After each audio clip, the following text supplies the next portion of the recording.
Bonsoir. Bienvenue à cette séance cinéma et jeux vidéo. Petit sondage, qui n'est jamais venu à une séance cinéma et jeux vidéo? Il y en a quelques-uns. Eh bien, bienvenue pour cette nouvelle séance. Elle a lieu plusieurs fois dans l'année, 3 fois dans l'année. Bonsoir. Elle a lieu 3 fois dans l'année. C'est une séance qui a pris vie à une époque qu'on aime moins, qui s'appelle le Covid. On était enfermés chez nous et on a commencé à jouer, nous, sur nos grands écrans de cinéma. Et puis on s'est dit, pourquoi on ne ferait pas venir du public pendant qu'on joue et on n'inviterait pas quelqu'un que vous connaissez aujourd'hui, qui s'appelle Jean-Baptiste Massuet, qui est là, qui est maître de conférence à l'université Rennes 2, et dans ses enseignements, il y a un enseignement cinéma et jeux vidéo. On a donc créé ce dispositif ensemble, et Jean-Baptiste nous propose régulièrement des jeux à revisiter, à jouer, qu'il va analyser, et un film en lien avec un jeu. Je rappelle juste que ces séances sont filmées, donc vous pouvez les retrouver sur la page YouTube du TNB. Ce soir, vous allez découvrir sous les manettes, sous les doigts de Jean-Baptiste, le jeu Project Zero. Et puis à 21h, on enchaînera avec Ring. Voilà, je vais laisser la parole à Jean-Baptiste, qui est bien plus passionnante que la mienne. Vous pouvez l'applaudir déjà, ça va un peu l'encourager. Merci beaucoup.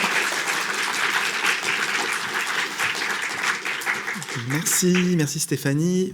Bonsoir à toutes et tous. Merci d'être présents et présentes pour cette nouvelle séance cinéma et jeux vidéo. Alors effectivement, comme il y a pas mal de nouveaux arrivants parmi vous, je me permets de repréciser quelques petits détails sur le déroulé de ces séances. Alors je me dis juste que normalement on devrait avoir un retour sur l'écran de titre du jeu, mais il n'y a rien. Donc je ne sais pas si c'est normal.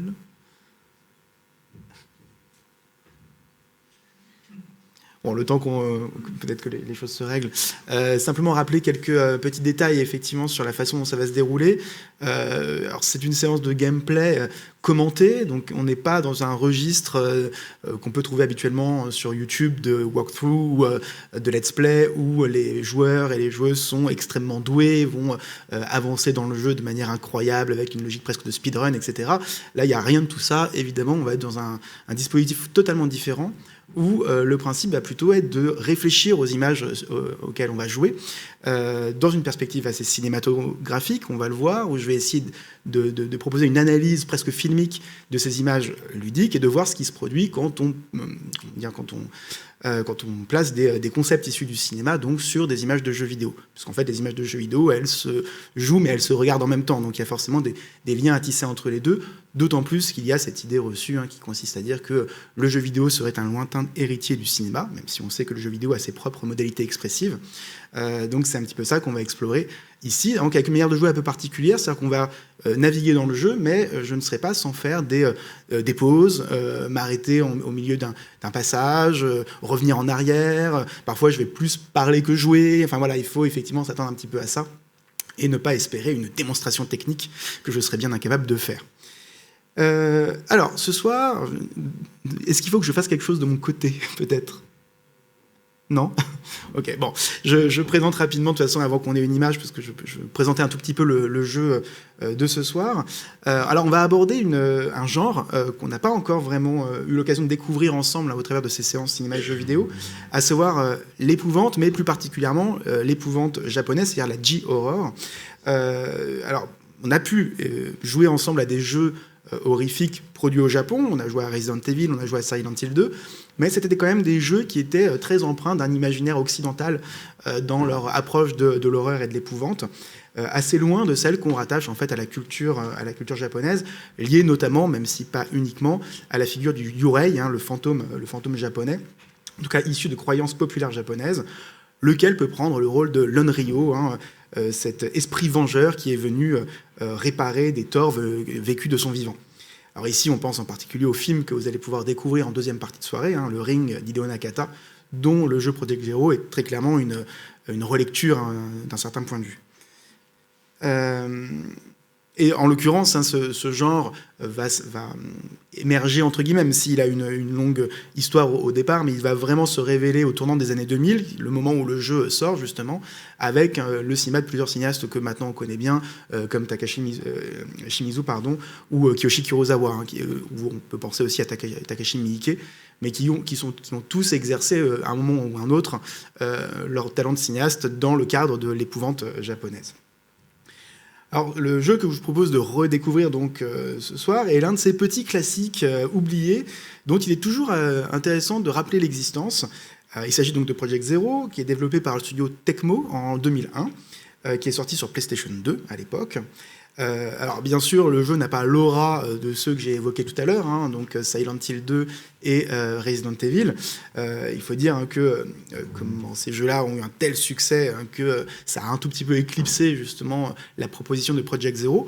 Néanmoins, c'est quand même un jeu qui aujourd'hui est un peu méconnu, mais qui est une petite institution au Japon, puisqu'il y a pas moins de 5 jeux qui ont été produits entre 2001 et 2014, sans compter les spin-offs, hein, donc c'est quand même une petite institution.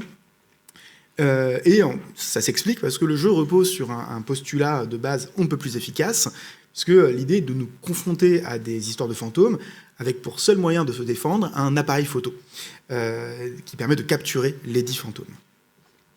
Alors je pense que vous comprenez avec cette idée de l'appareil photo hein, la raison qui m'a amené à envisager cet objet dans le cadre de ces séances cinéma et jeux vidéo, puisque ce jeu hein, repose tout entier sur une dimension relativement méta, où l'appareil de prise de vue a un rôle véritablement à jouer, un rôle structurant.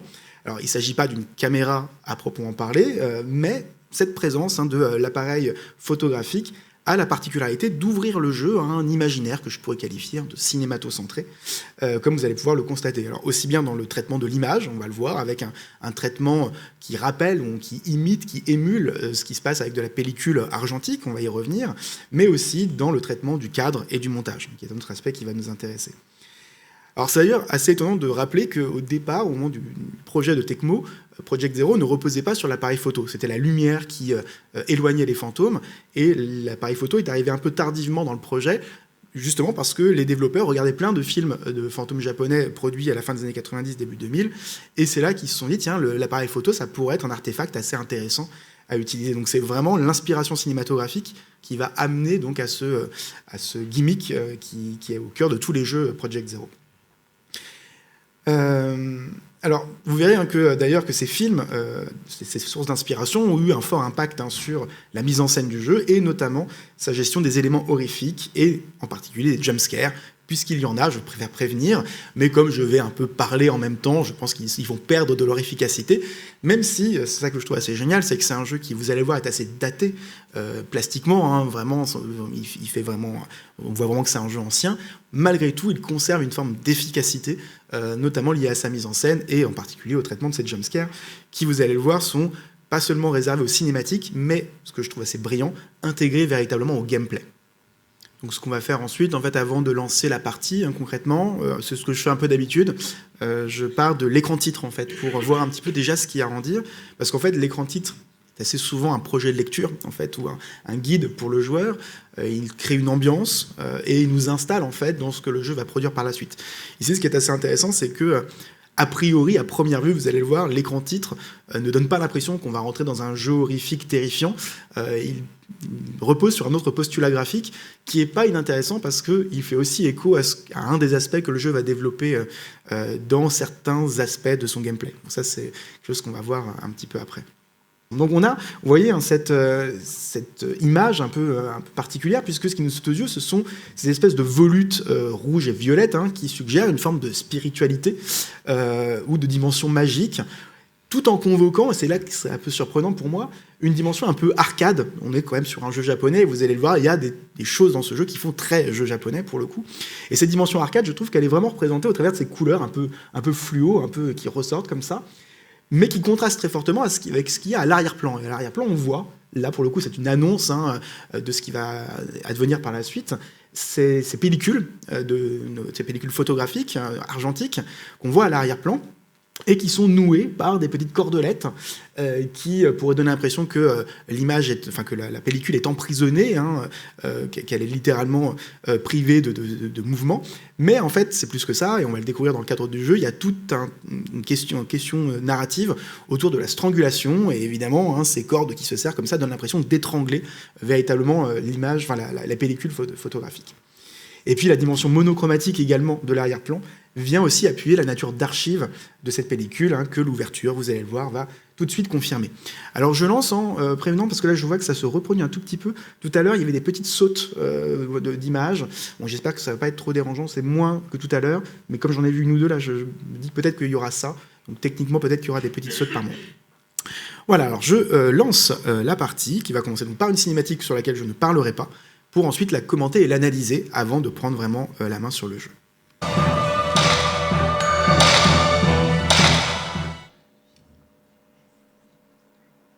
Iつの頃からだったろう。私たち兄弟がありえないものを見るようになったのは。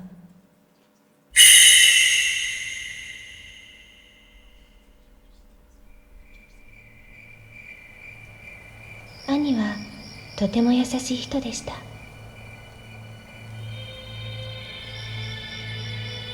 人には見えないものを見る私が心を開けるのは兄だけでした。母が死んでからは私のたった一人の家族。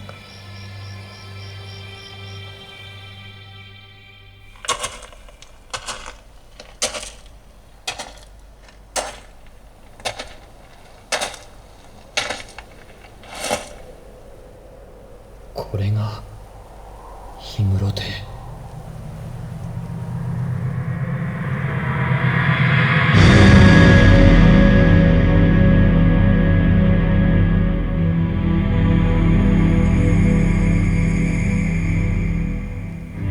兄はある人の行方を追っていました。有名な作家であり兄の恩人でもある高峰純生さん。高峰さんは取材旅行中に姿を消してしまったのです。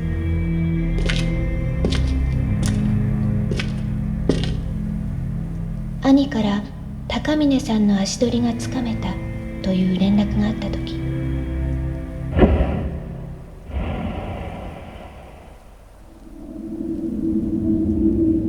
なぜだか兄が遠くに行ってしまうような気がして。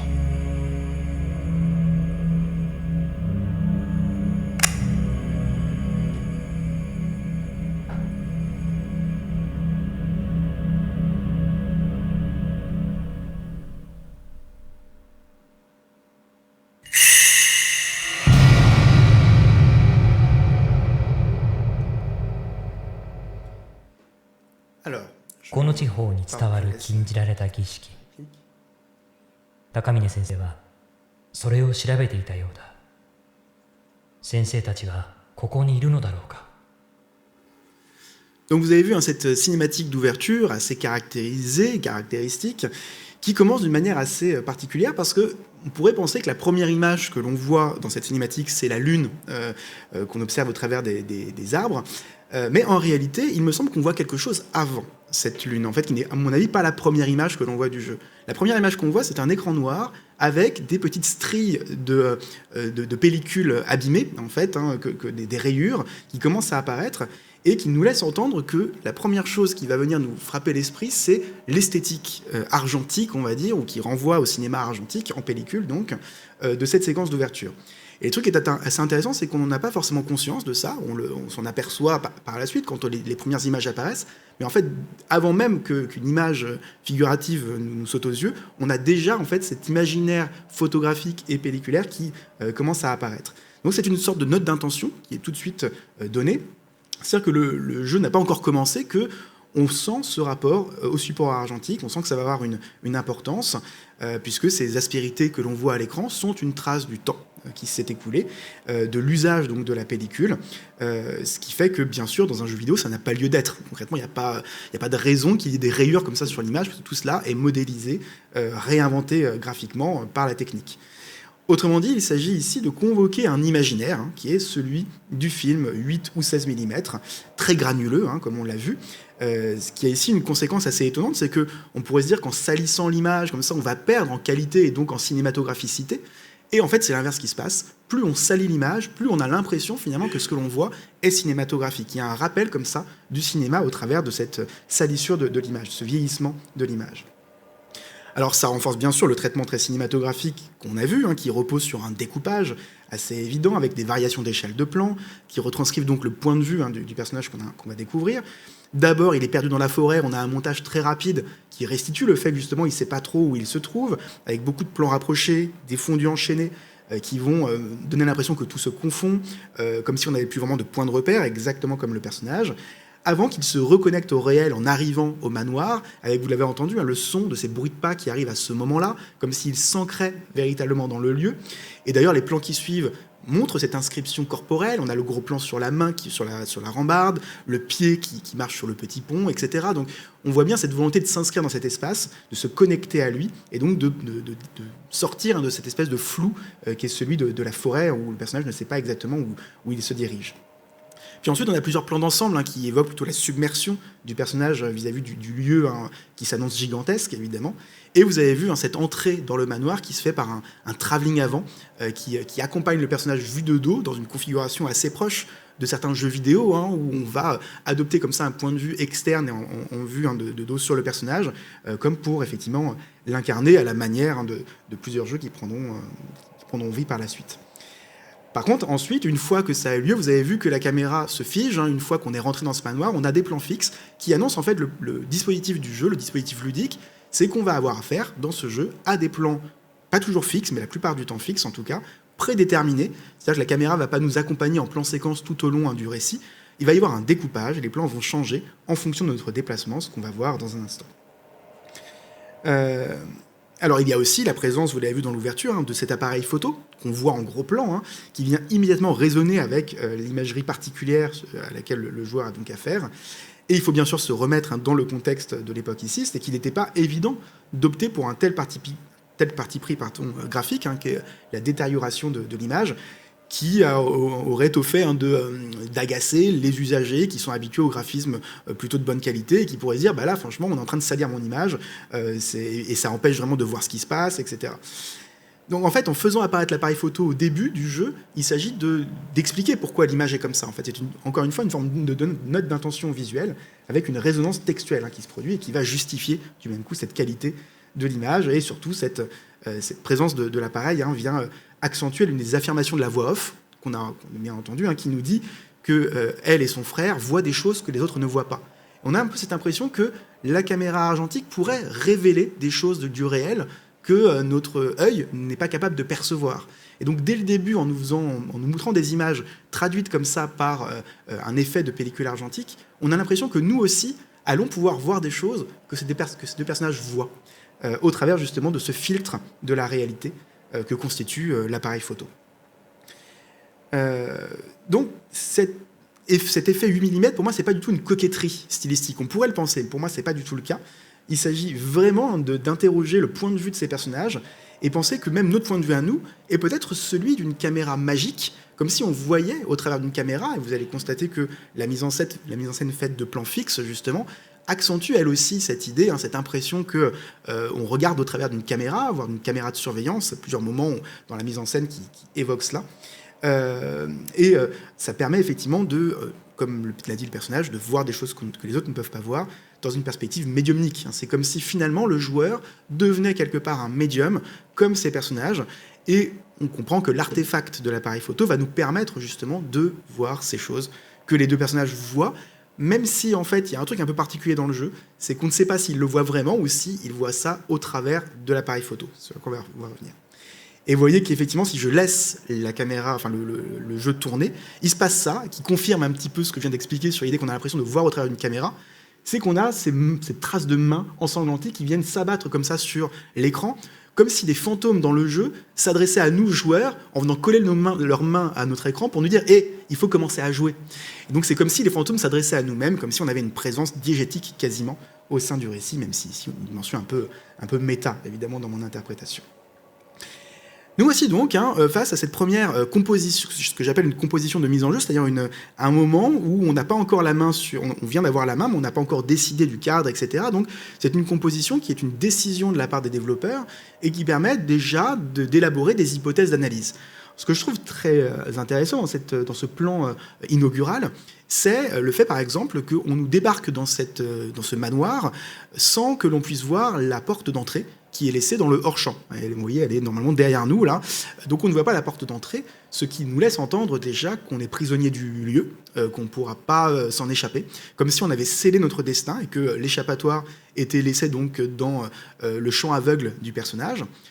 Il faut ajouter à cela, au-delà du hors-champ, bien sûr, toute la composition avec ces éléments de décor, les grilles sur le côté, les poutres effondrées avec cette espèce de natte tressée dessus qui viennent boucher comme ça l'horizon. Il y a une forme de saturation du cadre qui donne le sentiment qu'on n'est pas les bienvenus ici, comme si on nous disait non, tu peux pas rentrer, c'est trop dangereux, comme si on nous bloquait le passage. On a à peine, vous le voyez, un escalier avec une petite zone qui donne le sentiment qu'on va pouvoir y aller, puis la direction du corps du personnage, bien sûr.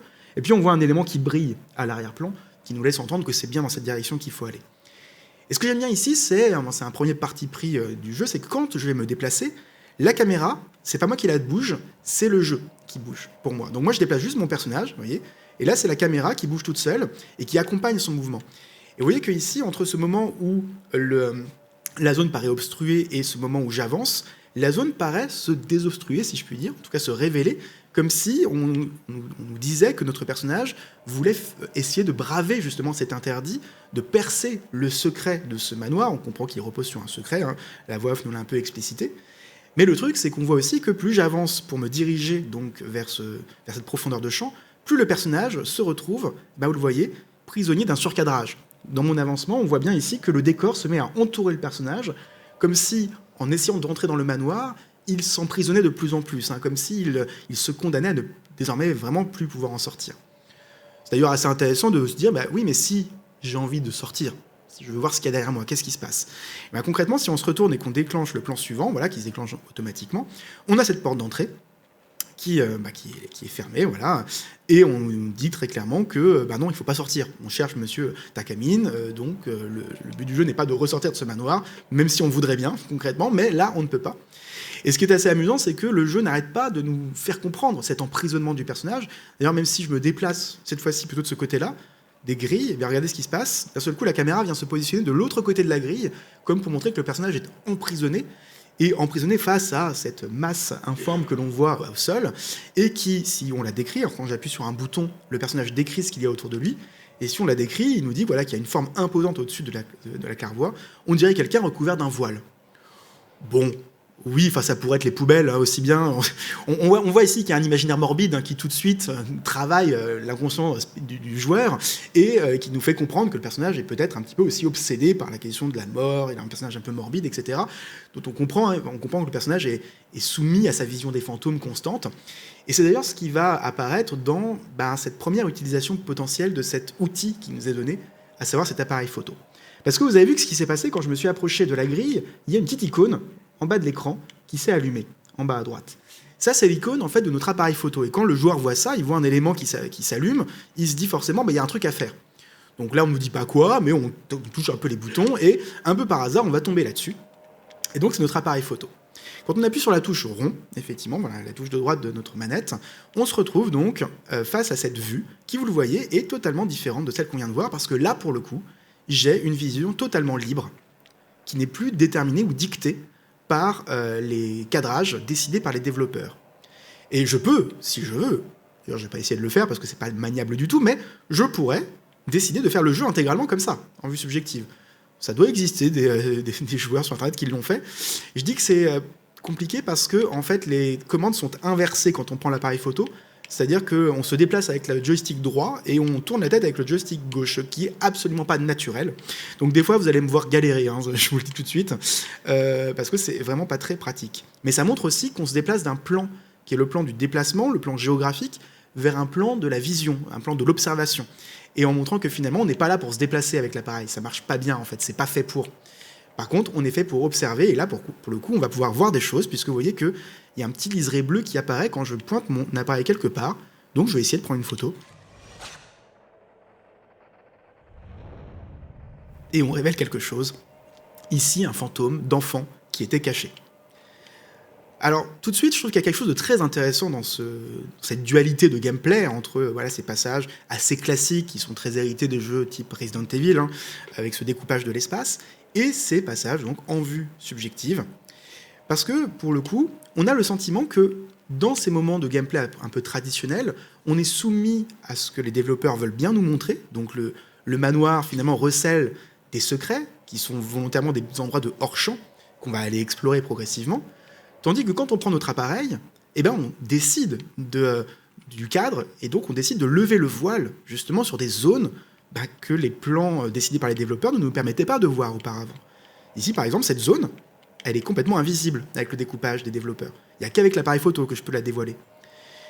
On comprend que cette dualité, elle n'est pas juste gratuite. Elle signifie bel et bien quelque chose dans la situation narrative qu'on nous présente.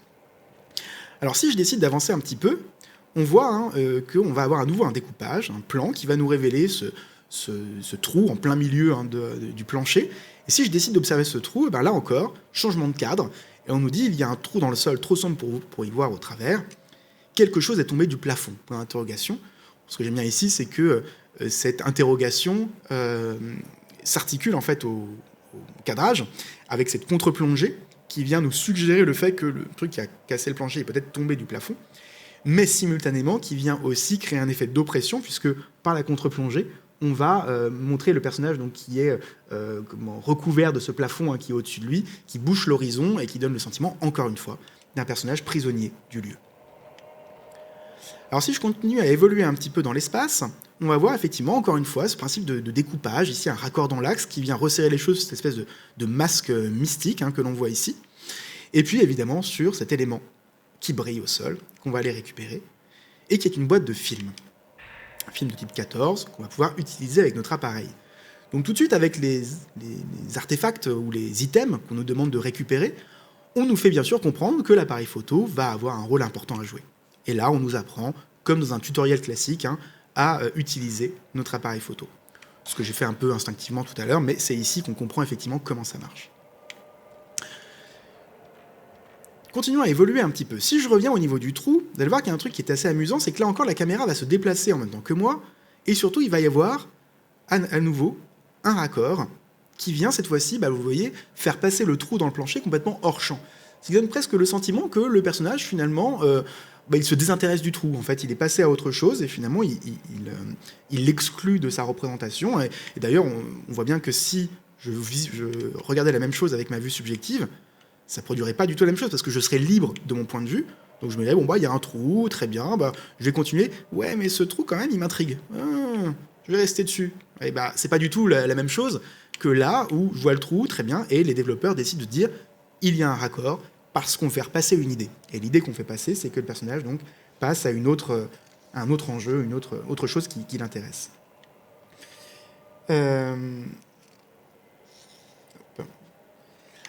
Alors, je pourrais aussi évoquer un autre truc assez intéressant, c'est ces espèces d'objets qu'on voit ici, dans le coin du cadre. Et là encore, un raccord vient nous expliciter de ce que c'est, et on le voit bien, là, il n'y a pas de doute, c'est un appareil photo.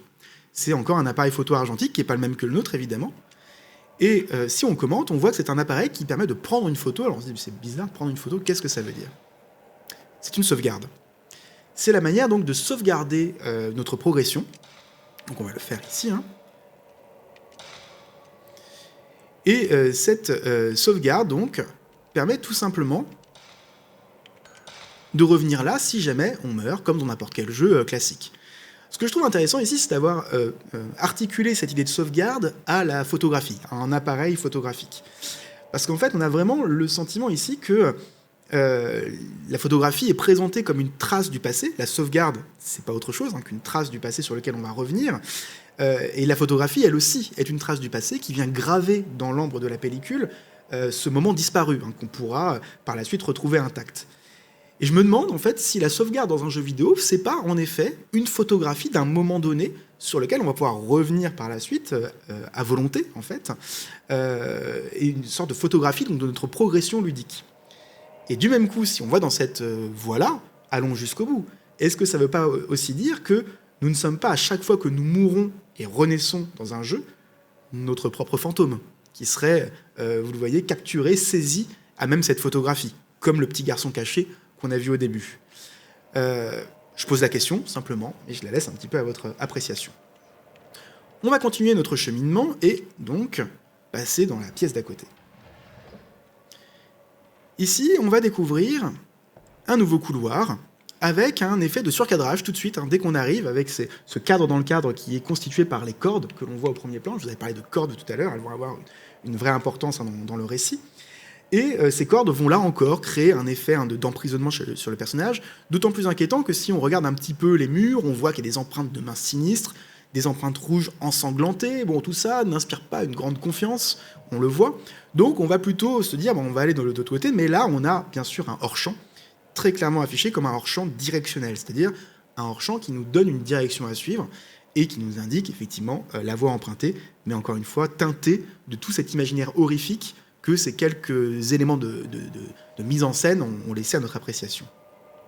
Alors si on se dirige justement vers le hors-champ, on va donc révéler un couloir très long.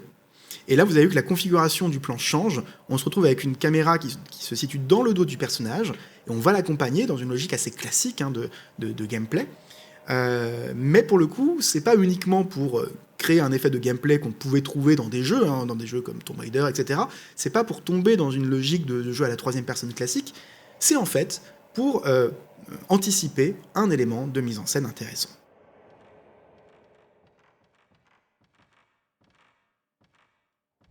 On peut s'amuser à prendre en photo le spectre que l'on vient de voir, et il s'agit du romancier que nous cherchons.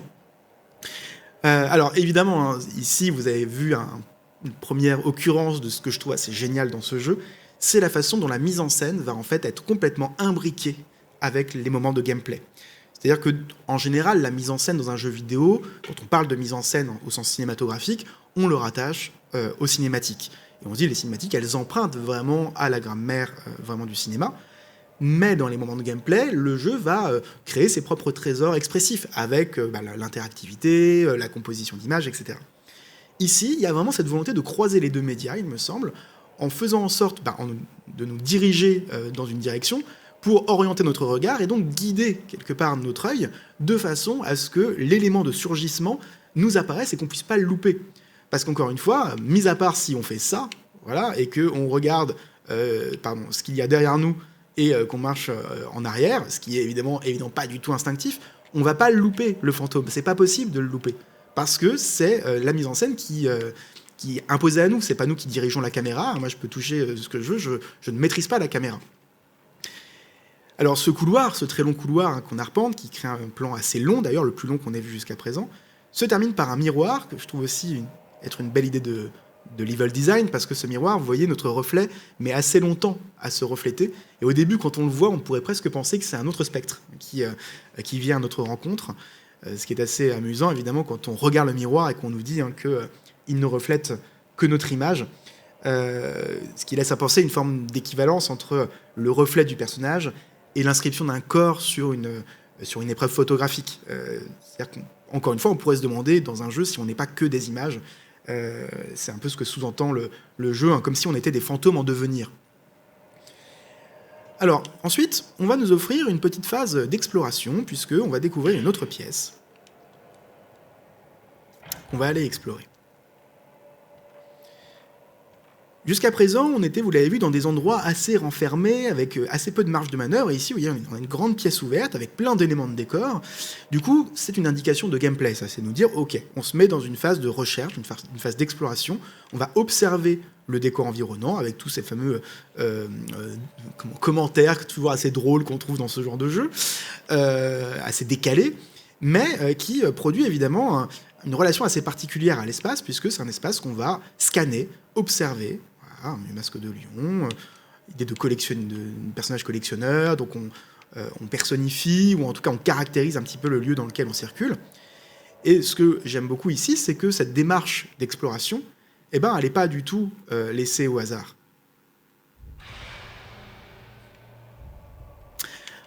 Voilà. Là encore, une très belle idée, parce que comme on est dans ce moment d'exploration, on s'est mis en mode exploration en tant que joueur, on n'est absolument pas préparé au fait qu'il va y avoir un jumpscare. Bon, là, pour le coup, évidemment, avec le son, on ne le subit pas autant, heureusement. Mais quand on y joue avec le casque très fort, voilà, ce moment, il n'est absolument pas attendu. D'autant plus que vous avez vu que la composition est radicalement différente de ce qu'on a vu auparavant. On avait des plans relativement rapprochés, enfin, larges, mais quand même relativement rapprochés, au ras du sol. Ici, on se retrouve avec une plongée zénitale d'un seul coup, plan très éloigné, un plan d'ensemble, et avec une figure au premier plan qui n'est pas nous, et donc qui crée un effet de décalage immédiat, qui nous surprend, et qui accentue, encore une fois, l'effroi qui est le nôtre à ce moment-là. D'ailleurs, cette vue zénitale qu'on voit ici, elle ne reviendra pas après. Si je me déplace à nouveau ici, que je reviens un peu en arrière, hop, je retrouve mes cadres de tout à l'heure. Par contre, si je reviens là, il n'y a plus le plan. C'est comme si ce plan ne faisait pas partie du découpage du jeu, que c'était un surgissement, presque une déchirure du continuum décidé par les développeurs, comme si le fantôme déchirait le voile de la mise en scène. Et c'est aussi ça qui produit la terreur. Et puis on voit toujours que les fantômes, ils sont omniprésents. Là, on voit encore qu'il y a une présence de fantôme. Elle est évoquée par mon icône d'appareil photo, donc je vais le prendre en photo pour voir ce que c'est. Et tout à l'heure, c'était un petit garçon caché, bon, ça va. Mais là, un homme fâché qui a l'air évidemment un peu terrifiant, ça commence un peu à être angoissant en tant que joueur, et on va progressivement, comme ça, faire monter la tension dans notre phase d'exploration. Alors, justement, on se retrouve face à cet escalier. On comprend le fantôme qu'on a vu juste avant, qui nous a surpris, il est à l'étage. Donc là, évidemment, le but, c'est un petit peu d'aller à cet étage. On peut, bien sûr, explorer un peu plus, mais on va pas trouver grand-chose. Apparemment, ici, qui sert à rien. Donc, il n'y a pas vraiment le choix. On va être obligé de monter. Et pour le coup, vous avez bien vu aussi que le travail de l'éclairage est aussi fait pour nous angoisser, parce que l'étage a l'air plongé dans l'obscurité. Alors, détail, mais je maîtrise pas la caméra, mais je maîtrise ma lampe torche, par contre. Là, c'est moi qui la bouge. Mais on voit bien que même si j'essaie d'éclairer l'étage pour voir s'il y a quelque chose, ça me révèle pas grand-chose. Donc ça reste un hors-champ extrêmement menaçant et angoissant. Donc il n'y a pas le choix. On est obligé de monter avec ce changement de plan qui vient appuyer, par cette vue en plein centre, qui vient appuyer ce déplacement dans l'escalier.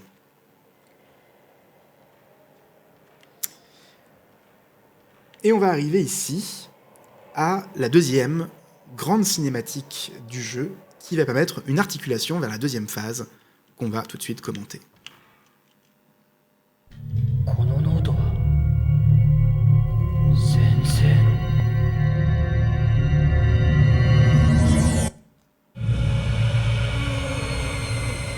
資料が残ってるんですかなり荒れ果てた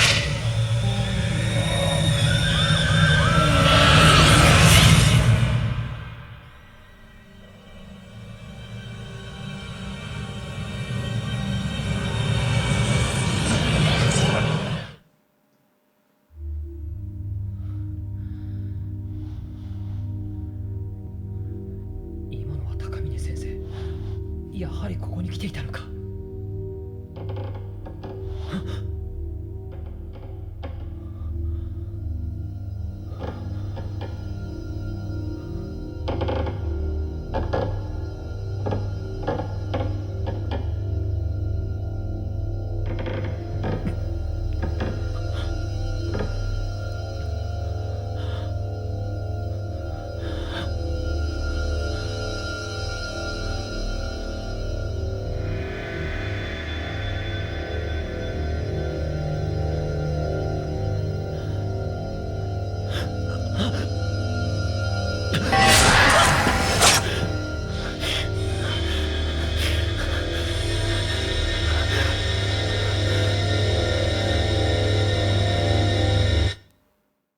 Alors, nous voici donc, je le disais, à la deuxième phase importante de jeu, le moment où on va vraiment capturer les fantômes.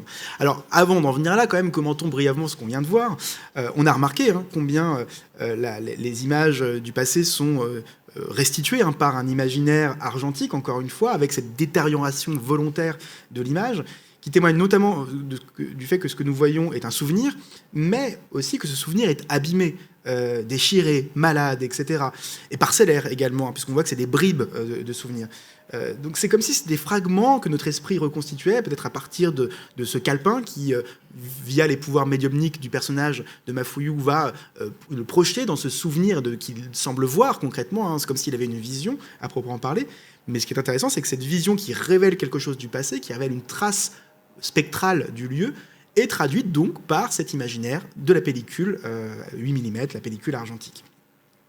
Alors, ce traitement du souvenir contribue à l'angoisse, bien sûr, avec ces corps de fantômes qui sont présents dans les miroirs, comme une menace latente, au sens, j'entends, photographique du terme, pour le coup, puisque vous savez que la pellicule pellicule photographique ne révèle pas immédiatement l'image. L'image est au départ latente, elle est présente sur la pellicule sans être complètement révélée. Il faut passer par le révélateur pour que l'image d'une photographie apparaisse, en tout cas en argentique. Et ici, on a vraiment ce sentiment, effectivement, que ces fantômes sont présents, mais qu'ils nécessitent d'être révélés, encore une fois, comme une image photographique avant son développement, qui est déjà présente sur la pellicule à l'état latent. Et donc, on comprend ici l'utilité de l'appareil photo, qui vise bien à emprisonner dans l'ambre de la pellicule, donc, la rémanence spectrale de ces êtres qui sont là sans être là. Alors, il y a en l'occurrence, ça c'est un petit rappel historique, mais et culturel, c'est intéressant de le rappeler, au XIXe siècle, il y a tout un imaginaire spirit de la photographie qui vient du fait qu'il y a des photographes qui trouvent des moyens de truquer les photographies pour donner l'impression qu'ils photographient des fantômes. Avec des temps d'exposition longs, par exemple, on peut faire en sorte que quelqu'un passe devant l'objectif de la caméra, puis il s'en va, il reste très peu de temps, et en fait, sur la pellicule, il y aura une trace de cette présence, une sorte de flou comme ça à l'image, qui créera un effet fantomatique, spectral. C'est quelqu'un comme William H. Mumler qui sera un grand spécialiste de cela. C'est un photographe spirit qui est très célèbre parce qu'il a notamment réalisé une photographie de la veuve de Lincoln avec le fantôme de Lincoln derrière elle. Donc ça, si vous êtes curieux, je vous laisserai voir un peu les photographies de Mumler, elles sont assez incroyables. Mais c'est pour vous dire qu'en fait, cette idée de l'appareil photo qui capture des fantômes, c'est pas du tout nouveau. C'est quelque chose qui remonte à très loin, à l'apparition de la photographie, bien sûr. Et d'autant plus qu'il y a cette idée que la caméra, elle capture quelque chose un moment qui désormais est passé, mais qu'on pourra par la suite revoir comme un fantôme qui est toujours là. D'un point de vue plus théorique, on pourrait même aller du côté du cinéma pour dire que quand on regarde un film, notamment un film des premiers temps, par exemple, ou un film du cinéma muet, on sait que les personnes qui sont présentes à l'écran sont décédées. Et pourtant, on les voit, elles sont vivantes, elles bougent à l'écran. Il y a une dimension, encore une fois, fantomatique du cinéma, qui a été commenté par plusieurs théoriciens. Je pense à quelqu'un comme Gilles Deleuze, qui a dit que le cinéma était une machine à fantômes, ou on pourrait évoquer Jacques Derrida, qui décrivait le cinéma qui parlait de la spectralité élémentaire du cinéma, au point de dire que, et là je le cite, que la technologie moderne de l'image décuple le pouvoir des fantômes et le retour des fantômes. Bon, mais je vous parle de Deleuze et Derrida, en fait, vous voulez juste voir un affrontement avec un fantôme, donc on y va, allons-y. Voici donc cette séquence de capture de spectre que vous attendez toutes et tous. Donc là, c'est moi qui me suis mis en mode caméra, et vous voyez ce qui se passe. Il y a une sorte d'interface un peu surprenante. On voit le cadre de l'appareil photo et surtout on voit des éléments, des espèces d'émanata comme ça qui surgissent de l'appareil pour se projeter sur le fantôme avec des cercles partout, des informations et du scoring, vous voyez, 100 dégâts avec du 55. Regardez, j'ai 2000 points. Il y a un truc un peu bizarre. C'est un peu surprenant. Quand on voit ça la première fois avec toute l'atmosphère que le jeu a créée, ce premier affrontement avec un fantôme est très surprenant. このカメラは遮影機といって見えないものを映し取る力がある。この機械に霊を封印する力があると知ったのはある事件がきっかけだった。 Alors, évidemment, je parlais de surprise à ce moment-là, parce que le jeu est tellement ancré dans un imaginaire cinématographique que lorsqu'il dérive du côté du jeu vidéo, il y a un truc un peu de contraste. C'est-à-dire que là, pour le coup, il y a un feeling très arcade, pour le coup. C'est pour ça que je parlais de jeux vidéo japonais tout à l'heure. On est vraiment dans cette logique de l'arcade, très nourri par un studio un studio comme Sega, etc., qui a vraiment creusé ce sillon, ça diminue un peu la tension.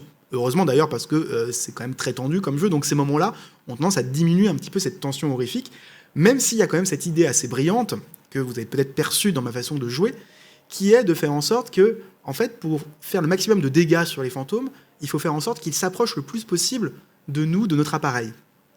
Ça, c'est une idée très forte, parce que ça implique de rester stoïque face à une menace qui s'approche de manière inexorable, dans une mécanique horrifique qui n'est pas sans évoquer certains des films de la J-Horror, comme Ring, que vous allez voir tout à l'heure, ou plus encore, je dirais, Kairo, de Kiyoshi Kurosawa, dans lequel il y a une séquence comme ça de menaces qui s'approchent inexorablement d'un personnage, qui est une des séquences, je pense, les plus terrifiantes que j'ai jamais vues dans ma vie de spectateur. Et je crois que c'est aussi pour cette raison que j'ai hésité longuement entre Kairo et Ring pour ce soir. Mais je me suis dit, non, Kairo, ça fait vraiment trop peur, pour le coup.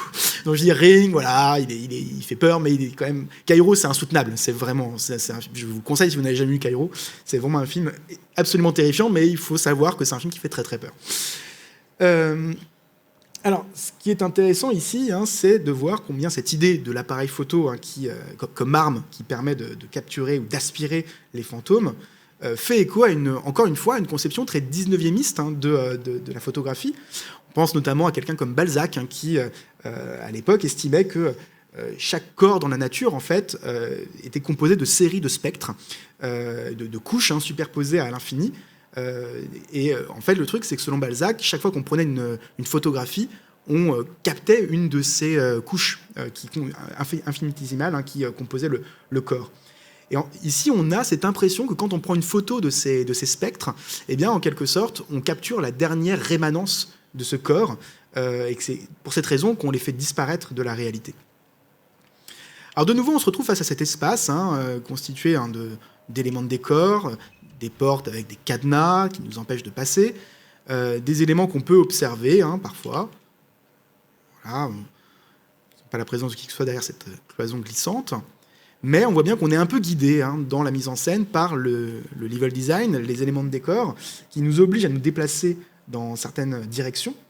Et ce qui est intéressant ici, c'est de voir combien nos déplacements vont, par le découpage aussi, permettre aux joueurs d'être dans un état de tension constante, notamment par rapport à ce qu'on vient de voir, comme si effectivement le découpage allait être au cœur de la mécanique horrifique de ce qui va venir, puisqu'on a compris que les spectres pouvaient apparaître en quelque sorte dans les interstices de l'image. Comme ici par exemple. Donc là on voit un spectre qui est présent en bas de l'écran, et là on a une impasse, l'escalier s'est effondré.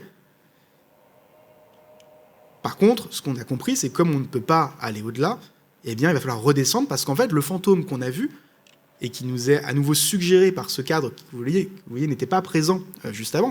Là, à nouveau, c'est un cadre qui nous est imposé à ce moment-là, pour nous faire comprendre qu'il faut aller en bas, comme si le spectre nous indiquait la marche à suivre, nous guidait dans la narration, d'autant plus qu'avec ce genre de cadre, évidemment, on est dans une forme de soupçon constant. On se dit, mais là, il va y avoir un fantôme qui va apparaître. Vous avez eu tout cet espace qui est laissé à n'importe quel type d'apparition, alors que nous, on est tout petit en haut du cadre. Donc il y a une forme de tension, et pourtant il ne se passe rien. Donc voilà, le jeu n'arrête pas de jouer avec nos nerfs et avec l'espace qu'on arpente.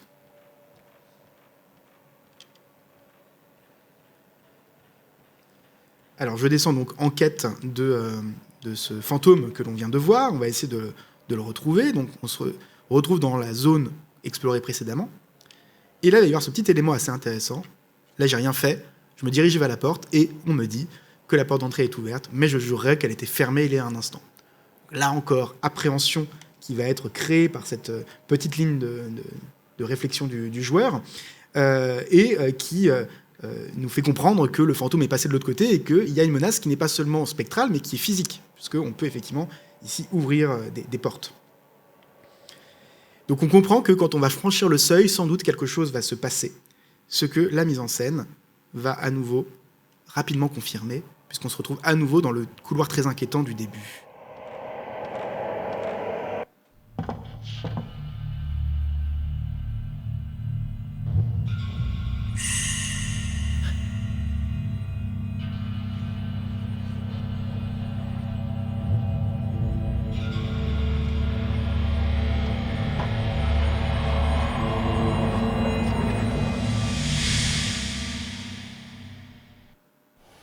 兄からの連絡が途絶えてから2週間。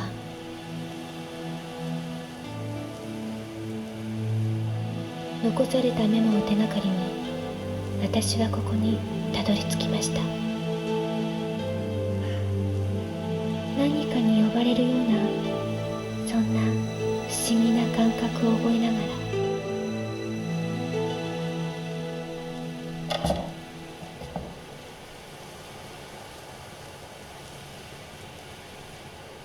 兄さん、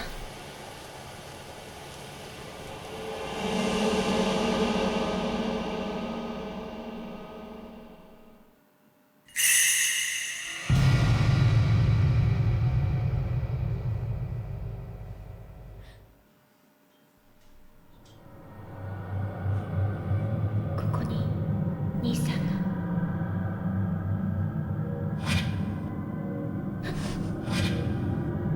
ここは一体。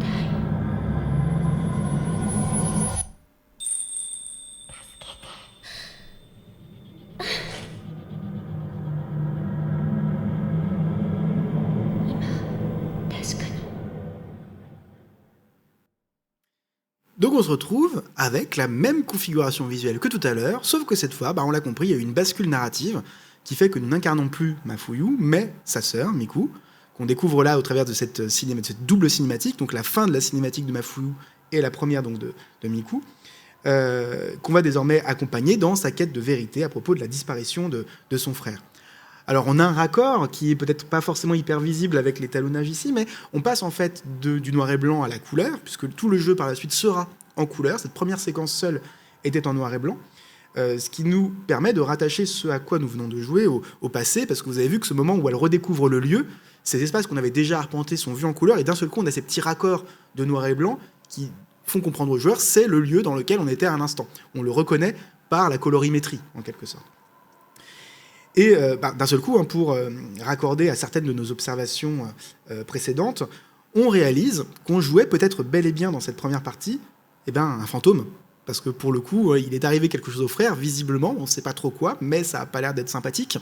Donc on dit, ça se trouve, le frère comme le romancier, etc., sont morts, et du coup deviennent eux aussi des fantômes, ce qui fait que nous étions peut-être à ce moment-là, sans le savoir, effectivement un fantôme. Alors, ce qui est assez intéressant ici, c'est que le personnage de Miku n'a pas du tout la même attitude que son frère lorsqu'elle arrive dans ce lieu. Mafuyu, vous avez vu, il était assez stoïque. Il n'avait pas l'impression d'avoir peur de grand-chose. Il était un peu déconnecté, bon, tranquille, quoi. Par contre, Miku, vous avez vu qu'elle est hyper expressive. Elle sursaute, elle a des petits cris, on sent bien qu'elle est quand même, elle, pour le coup, assez décontenancée par ce qu'elle voit. Et on se rend bien compte qu'ici, l'enjeu va être de nous faire ressentir quelque chose de différent que dans la première partie. On était plus sur l'apprentissage des mécaniques de jeu. Ici, on connaît les mécaniques, on connaît le lieu, on va pouvoir expérimenter la peur, la vraie. Parce que c'est le but, en fait. Donc concrètement, on nous fait nous connecter à ce personnage pour saisir pleinement les émotions de ce dernier. Et ce que je trouve très beau dans cette ouverture, c'est souvent quelque chose que j'aime bien dans les jeux vidéo, c'est qu'on nous fait incarner au début un personnage dont on va être privé violemment. C'est-à-dire qu'on a établi un lien avec Mafuyu au début. On est avec lui, on est connecté à lui par la manette, par le cordon ombilical de la manette, et du coup, on est lié à ce personnage.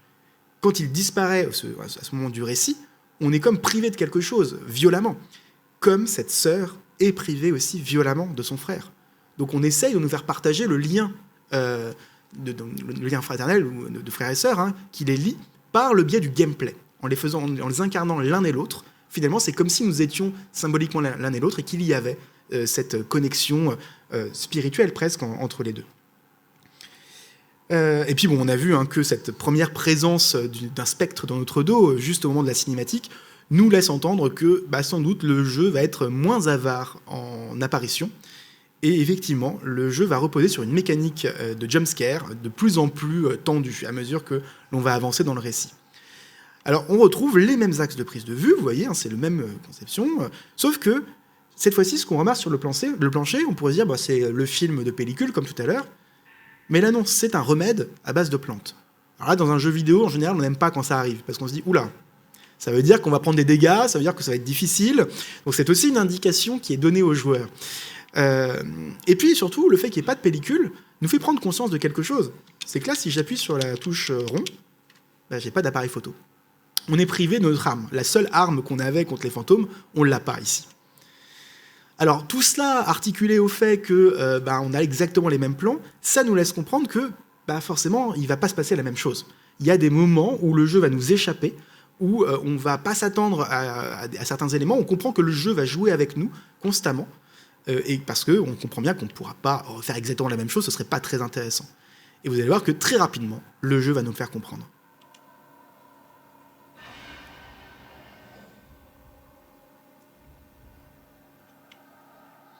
Là encore, c'était pas une cinématique. Je jouais, donc je pouvais me tourner vers le personnage, me diriger vers lui, comme j'ai fait à la fin. Mais vous voyez que ici, tout de suite, il y a un parti pris, c'est que ce découpage qu'on avait appris au début du jeu, parce qu'on pouvait rester autant de temps qu'on voulait dans ce lieu, ce découpage qu'on a appris, on va apprendre à le désapprendre. On va se rendre compte que, à plusieurs reprises, des angles de prise de vue vont nous être imposés pour nous terroriser, pour nous surprendre, etc.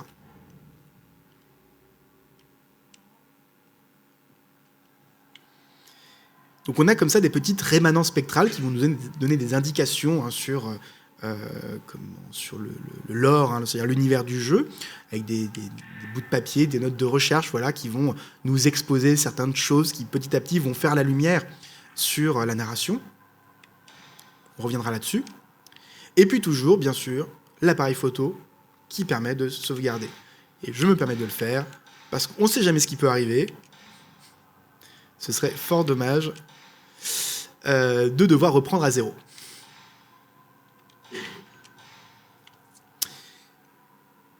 Donc continuons un petit peu notre exploration. On revient sur nos pas, on revient sur nos pas, mais on revient sur la trace de notre frère. Donc c'est là le même cadrage, le même principe, le même plan inquiétant, mais on se doute bien qu'ils ne vont pas nous refaire la même chose.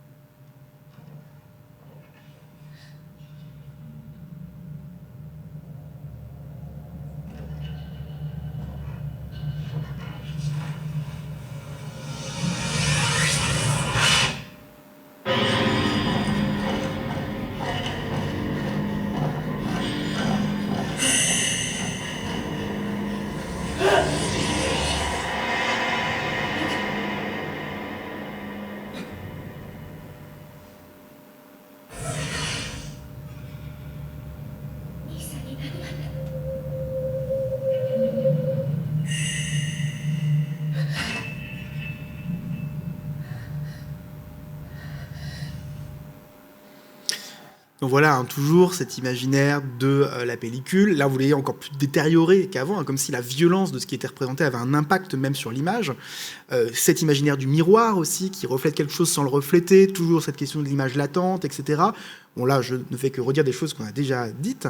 Par contre, il me semble qu'avec cette vision du passé, effectivement, avec ce noir et blanc granuleux, etc., ça nous donne presque une autre clé de lecture sur cette séquence inaugurale qu'on a fait précédemment. Parce que cette séquence pouvait, encore une fois, passer pour une sorte de petite idée de mise en scène, on va dire, on met du noir et blanc pour créer un effet un peu cinématographique, pellicule, etc. En fait, c'est bien plus que ça. On comprend parce que ici, le souvenir est relié justement à cette question du noir et blanc granuleux, etc. On comprend que la séquence qu'on a jouée au début n'était finalement peut-être qu'un souvenir et qu'on n'avait pas de prise véritablement dessus. Comme si finalement, on avait beau avoir le contrôle sur le personnage, on était condamné à arriver là où on était arrivé. On pourrait croire qu'on a le contrôle, donc on dirige notre destinée. En fait, ce qu'on comprend ici, c'est qu'on ne dirigeait absolument pas notre destinée au début, qu'on était absolument prisonnier de ce que le jeu voulait bien faire de nous. Donc on était presque une photographie telle qu'entendue dans ce jeu, c'est-à-dire une photographie d'un lieu avec cette présence qui désormais est une présence fantomatique. Et vous allez voir, c'est pas un gros spoiler parce que c'est quasiment confirmé dans les secondes qui vont suivre.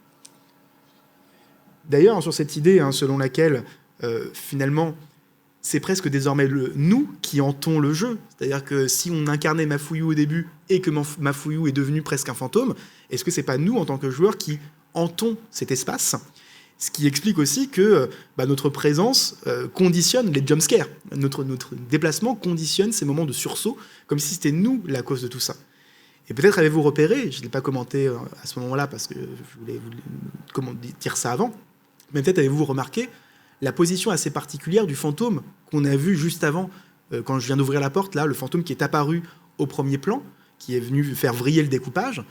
Je ne sais pas si vous avez remarqué que ce fantôme, il est cadré sur la droite du cadre, vu de dos, dans une perspective assez proche de certains jeux, comme si c'était un avatar, sans dire son nom, comme si ce fantôme était notre avatar, comme si finalement nous incarnions, encore une fois, sans le savoir, un fantôme. Et c'est ce qui explique aussi que tout le récit par la suite va être articulé autour de ces apparitions qui sont presque définies par nous ou imposées par nous. Donc là, on va continuer à creuser des blocs-notes avec des investigations, des enquêtes. Donc là, je vais passer assez rapidement parce que c'est pas ce qui m'intéresse le plus, mais on va essayer de creuser en fait des rituels qui ont lieu dans cette région, avec un massacre qui a eu lieu dans ce manoir, une famille qui a été massacrée et qui était liée justement au rituel réalisé par la famille Imuro, justement. Et l'écrivain venait enquêter là-dessus. Et une fois qu'on a fait ça, voilà, il se passe ça, on a un fantôme qui apparaît, qu'on peut photographier si j'arrive à le faire. Et vous avez vu que ce fantôme, il nous est apparu depuis notre point de vue. Ce point de vue surplombant qui était le nôtre, le fantôme est apparu comme une sorte de projection de nous-mêmes. Parce que nous-mêmes, nous sommes en hauteur. C'est comme si nous, on était sur la poutre ici. Donc ce fantôme n'est peut-être que nous, observant ce pauvre personnage à la merci du regard de tous les fantômes. Comme si chaque plan de caméra dans le jeu était le point de vue d'un fantôme potentiel. Vous voyez ce que je veux dire ?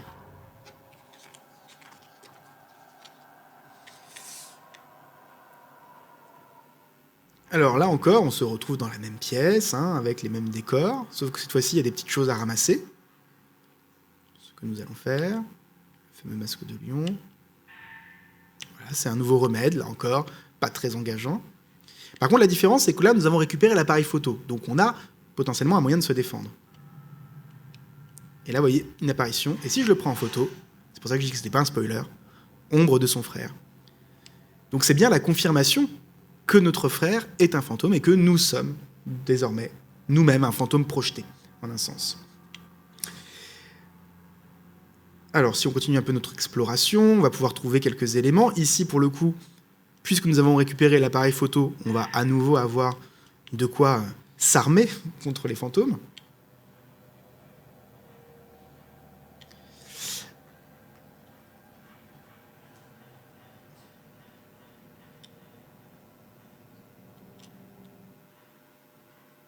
Donc là, on va suivre évidemment le corps fantomatique que nous venons de voir monter les escaliers. On a potentiellement cette porte qui était fermée tout à l'heure. On peut aller la revérifier. Cette fois-ci, il y a du bruit. Elle est toujours verrouillée, mais on comprend effectivement qu'il y a quelque chose derrière. Encore, on va refaire le chemin. On est toujours sur cette quête, donc sur ce chemin que l'on refait, avec toujours cette potentialité d'apparition. Vous voyez, avec ce cadre ici. Mais encore une fois, on joue avec nos nerfs, ça n'arrive pas.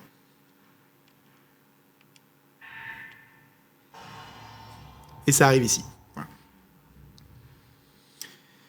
Donc toujours, le fait de créer des attentes, de nous habituer en fait à une rythmique jumpscaresque, si je puis dire, mais qui à chaque fois nous indique le fait que, puisque c'est pas à l'étage et qu'il y a un fantôme en bas, il faut redescendre, tout simplement. On peut d'ailleurs aussi noter le travail sur le son, puisque jusqu'à présent, vous avez vu qu'il n'y a pas beaucoup de musique, beaucoup de bruit, de décors, etc. Mais la musique arrive dans certains moments, c'est nous qui déclenchons ces scripts, voilà, pour accentuer l'effet produit par l'apparition des spectres. Et là, on a vu effectivement un personnage disparaître derrière ce paravent. Alors, je ne sais pas si vous avez remarqué tout à l'heure que quand on s'est approché de ce paravent, il s'est passé ça. On a eu un raccord dans l'axe, comme avec Mafuyu, et vous avez vu qu'on avait cliqué sur le paravent, mais il ne se passait rien. Et on pouvait se dire, et d'ailleurs je l'ai dit, bon, ok, super, ce plan qui ne sert à rien. En fait, on peut voir ici une forme de foreshadowing. C'est-à-dire que ces cadres qui nous ont été imposés au début du jeu nous font comprendre qu'à chaque fois qu'il y avait un plan un peu bizarre dans l'ouverture, c'était une annonce de ce qui allait être utile dans la suite du récit, comme si le manoir était gorgé de secrets. C'est ce qu'on va observer ici.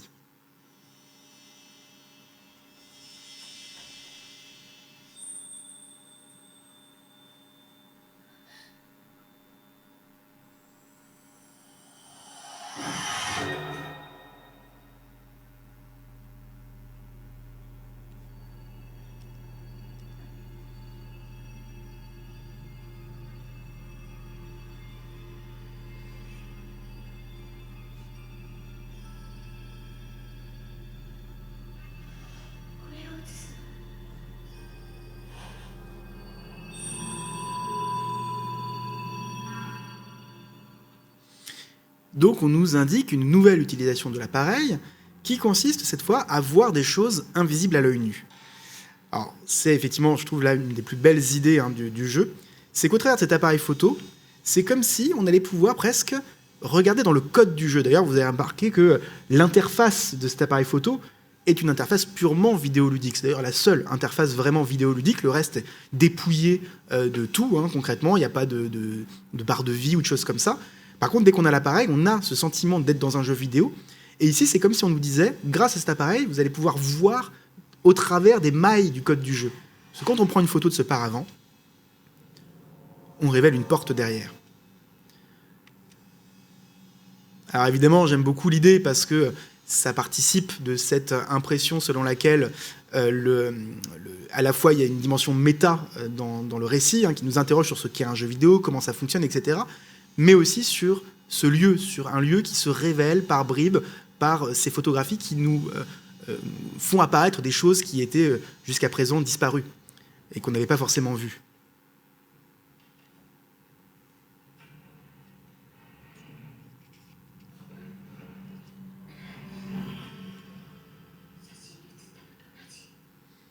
Voilà, on a une sorte de, cette vision technologiquement médiée qu'on avait avec l'appareil photo semble lever le voile, en un sens, sur ce que le jeu nous cache derrière l'apparence de ces images. Et donc, par l'intermédiaire de la photographie, il s'agit de regarder un état antérieur des choses. C'est vraiment le principe de la photographie, c'est qu'on voit quelque chose d'une autre époque. Donc ici, en prenant les photos, c'est comme si on prenait les photos dans une autre époque, en un sens. Et ça, je trouve que c'est l'une des plus belles idées de ce jeu.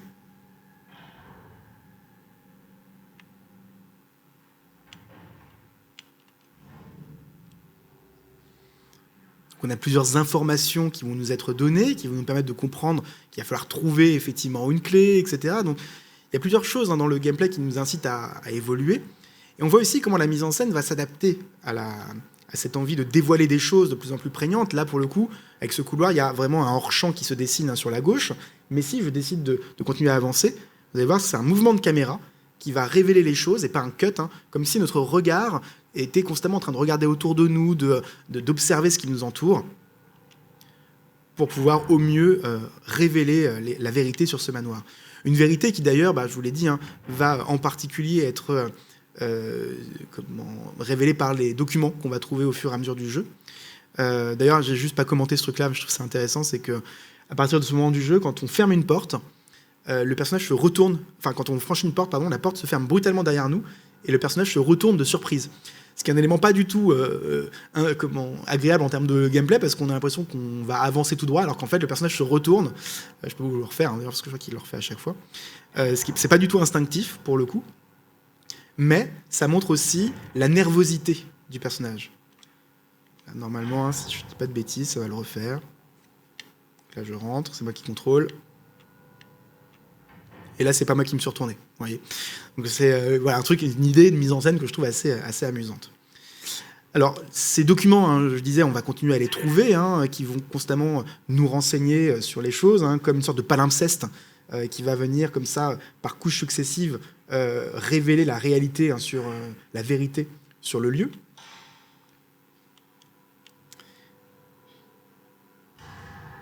Et à nouveau, voilà, cette scansion rythmique avec ces jumpscares, mais des jumpscares qui, vous le voyez, sont pas inutiles, parce que là, pour le coup, l'apparition de ce fantôme et sa direction, ça nous dit où aller. On voit bien que la volonté, c'est de guider le personnage, et finalement, qui guide le personnage à part nous?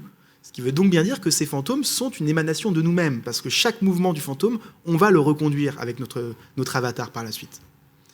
Donc effectivement, il y a quelque chose d'assez intéressant en termes méta-artistiques ici, bien sûr. Et là, on comprend évidemment qu'il y a sans doute quelque chose derrière, puisque le fantôme a disparu ici.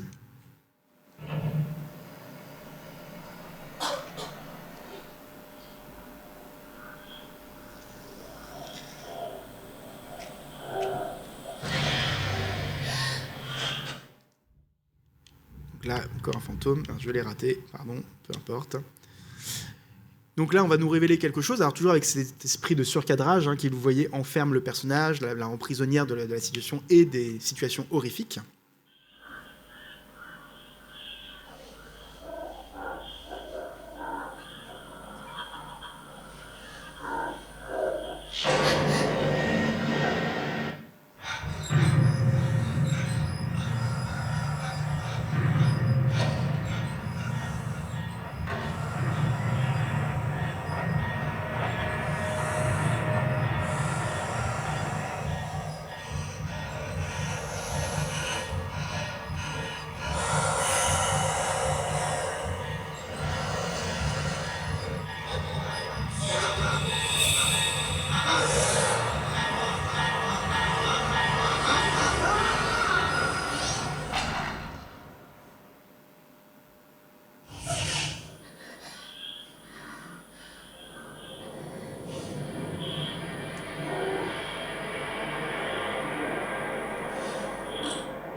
Bon, on ne laisse pas le temps de souffler, hein. Comme vous pouvez le constater, il y a une succession de jumpscares, de séquences horrifiques, de surcadrages qui permettent d'isoler le personnage pour voir la porte qui s'ouvre derrière elle sans qu'elle en ait conscience. Donc il y a vraiment tout ce travail de mise en scène qui accentue bien sûr la puissance de cette découverte du magnétophone dans le placard. Alors vous avez remarqué que la séquence qu'on vient de voir, la séquence en noir et blanc, la séquence de flashback, très clairement fait écho au cinéma, enfin à la J-horror, hein.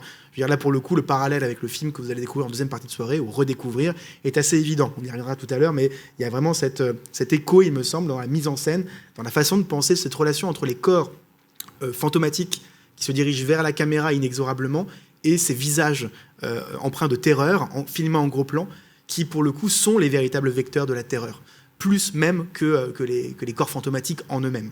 Et là, pour le coup, je trouve que c'est une leçon qui a été parfaitement assimilée par le jeu dans la séquence qu'on vient de voir.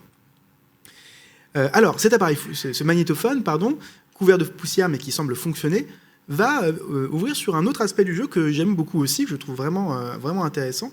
C'est que c'est pas que des coupures de presse ou des blocs-notes qui vont nous révéler des choses sur le passé du lieu, ce sont aussi des passages sonores où des personnes qui sont entrées dans le manoir ont décrit un petit peu ce qui leur est arrivé, dans une logique de document un peu scientifique. Si on regarde un petit peu à quoi ça ressemble, si on écoute un peu à quoi ça ressemble, ça ressemble à ça. 9月9日17時40分この屋敷のことは地図にも載っておらず麓の村の住民に聞いてようやく場所を突き止めることができた聞いた話ではこの氷室邸にはもう数十年にわたって人が住んでいないという屋敷の場所を聞いた人々が口を揃えて行かない方がいいと言っていたのが印象的だった。 Voilà, alors ce que je trouve assez brillant ici, c'est le travail sur le son, bien sûr, sur ces voix qu'on va entendre et qui nous renvoie au passé par le petit filtre posé sur la voix qui renvoie ce travail sonore du magnétophone et qui ancre la voix, encore une fois, dans une logique spectrale. Ce que je trouve assez fort ici, c'est que le magnétophone qu'on vient d'utiliser, il a déclenché le flashback, il a déclenché l'arrivée du fantôme, il a déclenché l'imagerie 8 mm. Comme si le magnétophone, lui aussi, était un appareil hanté. Ce qui n'est pas anodin, parce qu'on est quand même en 2001, au moment de la sortie du jeu, un moment où le magnétophone commence à laisser la place à d'autres appareils, comme le mini-disque par exemple, ce genre de choses, et qui font que ces appareils du passé, la caméra argentique, le magnétophone, etc., sont des artefacts propices à être hantés, parce qu'ils sont plus utilisés, parce qu'ils sont délaissés. Et on a tout un travail comme ça sur les objets techniques, ici, qui restituent un imaginaire de la hantise lié au fait que ces objets n'ont plus voix de cité dans le contexte technologique de cette époque. Alors si on va dans cette direction, donc cette fameuse porte qui s'est ouverte derrière nous et qui évidemment crée une forme d'appréhension là encore, eh bien on va découvrir un nouveau décor qui va ouvrir sur une nouvelle situation dramatique assez intéressante. Ici, la vue en plongée, on le voit, elle tend un petit peu à créer un effet un peu surprenant, c'est que le personnage qu'on voit ici, il est face à une pièce qu'on ne voit pas. C'est-à-dire que concrètement, ici, le cadrage restitue ce que le personnage voit en un sens, donc à son point de vue, puisqu'on comprend que les kimonos qui sont placés sur la gauche du cadre obstruent sa vision, donc elle ne voit pas ce qu'il y a de l'autre côté de la pièce, et c'est pour ça que nous, le cadre est coupé aussi de cette façon-là. On voit aussi ici combien la mise en scène fait en sorte de nous restituer le point de vue des personnages qu'on incarne. Et si on se déplace, vous voyez, il y a cette volonté de déplacer la caméra pour faire en sorte que les éléments de décor, ici, les kimonos, saturent totalement le cadre pour nous cacher complètement la vision. Et là, pour le coup, si on continue un petit peu dans ce décor, si on déclenche le plan suivant, voilà, il se passe ça, cette apparition qui fonctionne comme une forme de... Enfin, ce cadre fonctionne un peu comme une forme de split screen naturel, avec une division de l'écran en deux. D'un côté, le personnage de Miku, de l'autre, le fantôme, séparé donc par le kimono au milieu, qui donne l'impression effectivement d'un cadre dans le cadre, qui viendrait comme ça séparer l'image en deux, comme pour accentuer le fait qu'il n'y a plus de coprésence possible entre le corps physique de Miku et les corps spectraux des fantômes, comme s'ils appartenaient à deux mondes différents. Puis il y a aussi cette idée que cette trouée dans les kimonos ici opère comme une percée vers un autre monde auquel on va peut-être se confronter encore une fois dans la suite. Alors oui, d'ailleurs, petit détail assez amusant, c'est qu'ici, le plan est fixe. Je le dis parce que c'est des effets de gameplay. Quand on n'a pas la manette en main, c'est difficile à comprendre. Ici, le plan est fixe, et quand je vais me déplacer là, il y a un truc bizarre, c'est une sorte de raccord là, avec un mouvement de caméra qui n'est pas du tout naturel. Autant quand on est en plan fixe, on se déplace de manière assez logique, et dès qu'on a ce raccord en mouvement, voilà, notre personnage fait un peu ça. C'est hyper compliqué d'aller droit, parce que c'est presque un faux raccord ludique ici. Donc on pourrait dire c'est bizarre, mais en même temps c'est intéressant parce que ça restitue aussi, là encore, le point de vue un peu du personnage qui est un peu chamboulé par tout ce qu'elle voit, les fantômes, etc. On comprend qu'elle-même, c'est pas qu'elle titube, mais on sent qu'elle est un peu déstabilisée. Cette déstabilisation passe ici par un aspect de gameplay, un faux raccord ludique volontaire, que je trouve assez fort, formellement.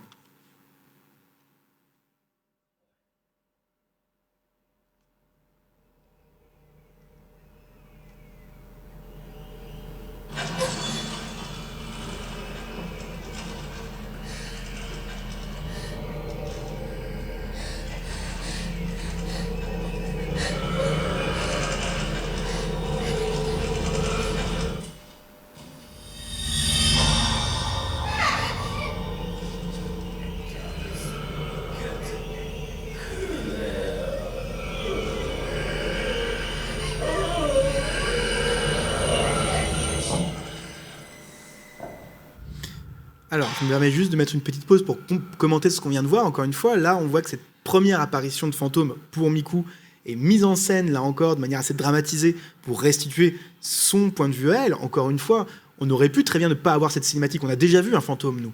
Donc, concrètement, on sait, ok, il y a des fantômes, on peut les prendre avec notre appareil. Mais là, en faisant cette mise en scène, enfin en adoptant cette mise en scène extrêmement expressive, vous avez vu, avec des gros plans sur les visages qui contrastent avec la grandeur de la pièce et qui nous montrent qu'il y a une inexorabilité dans la rencontre entre les deux personnages, entre les deux opposants, eh bien, en adoptant cette mise en scène expressive, finalement, on nous traduit le ressenti du personnage de Miku. Oui, je trouve que c'est assez fort parce qu'encore une fois, ils auraient pu très bien s'en ficher. Et non, ils décident vraiment d'articuler leur mise en scène à la caractérisation de leur personnage. Donc ça fait partie des grandes idées de Tecmo dans ce jeu. Donc nous voici à nouveau face à cette logique qui vise à laisser le spectre s'approcher de plus en plus pour lui faire le maximum de dégâts.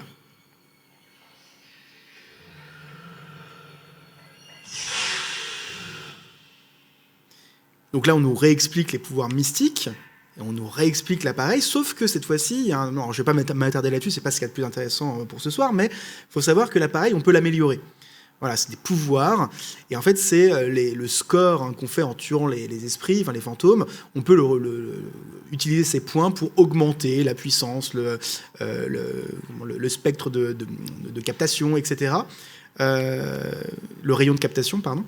Donc tout ça, on le fera pas ce soir, mais en fait, l'appareil photo est vraiment l'objet le plus vidéoludique de ce jeu, très clairement. Non, pardon, il y a un petit bug. Voilà. C'est une cassette, donc on ne va pas forcément la réécouter ici. On va plutôt continuer se redéplacer, parce que finalement, on est bloqué, on le voit, hein, la fenêtre est fermée. Et on nous indique qu'il y a quelque chose qui provient du socle du miroir, donc on va prendre une photo et révéler, comme pour la porte de tout à l'heure derrière le paravent, un masque de lion près de la cheminée encastrée. Là, on voit que le jeu va en fait s'amuser avec notre mémoire des lieux. C'est aussi tout le principe de la photographie, c'est tout le principe aussi de cet espace qui, on le voit, est hanté par une présence qui remonte au passé, donc il y a une logique, encore une fois, de strates mémorielles qui caractérise le lieu. Et bien sûr, là, on comprend qu'on va nous faire aller dans une direction pour chercher un objet qui va nous permettre d'obtenir quelque chose. Sauf que là, on revient en arrière, forcément, parce qu'on n'avait pas le choix. Et en revenant en arrière, on se dit bien que ce premier affrontement qu'on vient de subir va sans doute pas être le seul. Et on comprend que tout le décor qu'on vient d'observer va à nouveau être soumis à la puissance dynamogène de l'arrivée des esprits. Donc à nouveau, ici, on se trouve agressé par un fantôme.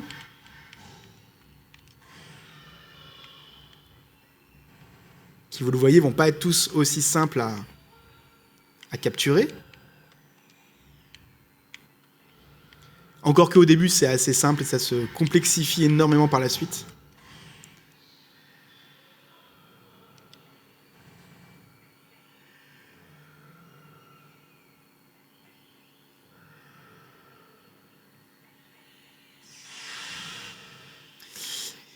Et donc, ce qu'on a compris avec ce miroir qui nous indiquait la présence, je ne sais pas si vous vous rappelez, du lion, d'ailleurs, hein, qui était présent dans la pièce au rez-de-chaussée de tout à l'heure. Et on comprend en fait qu'en allant chercher cet artefact, enfin cet objet caché, on doit en quelque sorte le ramener à son lieu d'origine. Parce que ce que réfléchit la lumière, c'est un miroir à main rouge. Vous comprenez que la forme du miroir renvoie bien au socle qu'on a vu tout à l'heure. Donc ce qu'on comprend, c'est que l'appareil photo nous a dévoilé la position initiale d'un objet qui n'est plus à la bonne place. On nous dévoile sa place passée. Et on nous demande donc d'aller chercher l'objet là où il est à présent pour pouvoir reconstituer les choses, reconstituer le puzzle du manoir. On voit bien ici encore une fois cette dimension un peu dirigiste. On nous demande d'aller dans certaines directions, avec toujours des petits effets de mise en scène assez intéressants.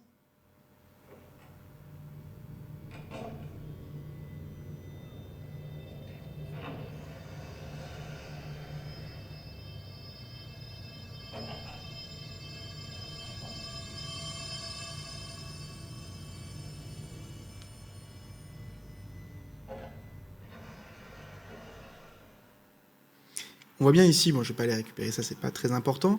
On voit bien ici qu'il y a toujours cette volonté de nous dire, de nous guider dans le récit, puisque là, concrètement, on pourrait se dire, bon, ben, il y a quelque chose ici, donc on va aller chercher. Or, il n'y a rien. En fait, on comprendra plus tard que ça va servir à quelque chose. Donc, il y a encore une fois une forme d'annonce qui nous dirige, qui nous indique des choses, et c'est après notre souvenir du jeu qui va nous permettre d'évoluer au mieux dans l'espace labyrinthique, de plus en plus labyrinthique du manoir. Ouais, celui-là, on s'y attendait pas. Enfin, si, mais... Et vous voyez ces contrastes entre le fantôme qu'on va voir à l'arrière-plan, les fantômes qu'on va voir à l'avant-plan. Il y a tout un jeu comme ça hein, de dynamique de l'espace qui est évidemment assez passionnant à analyser.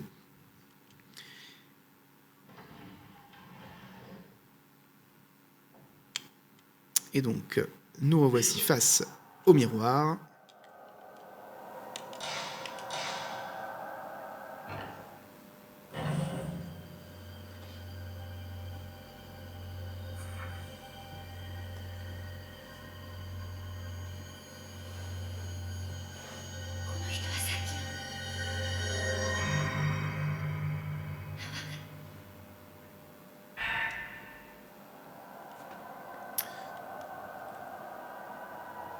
Une clé.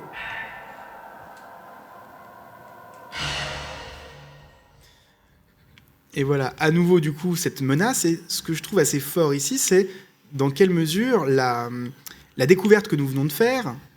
Je ne sais pas où il est. Si, là. La découverte qu'on vient de faire, donc cette photographie... Mince, bon. Ça m'apprendra à vouloir parler en même temps.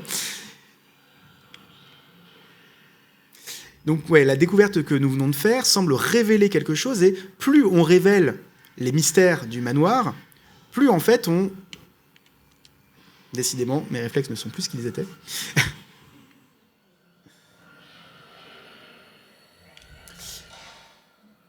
On va éviter la catastrophe.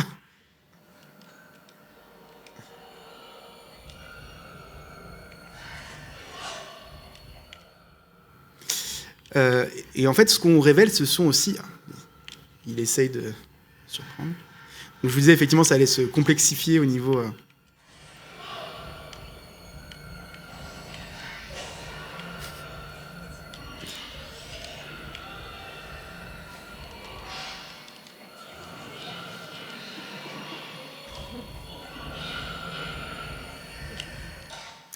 Bon. Je vous avais prévenu qu'il n'y aurait pas de skill du tout.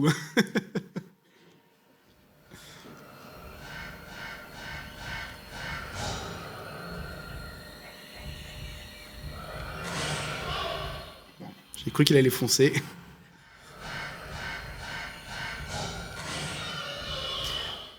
En fait, ce que je voulais dire, c'est que plus on révèle ces spectres et plus ils semblent avoir vécu des choses traumatisantes, plus ils sont difficiles à vaincre. Et là, pour le coup, on a une démonstration. Et plus on avance dans le jeu, plus les horreurs du manoir vont se révéler, et plus les horreurs vont se révéler, plus les spectres vont être résistants, horrifiques, certains qui sont tout bonnement terrifiants.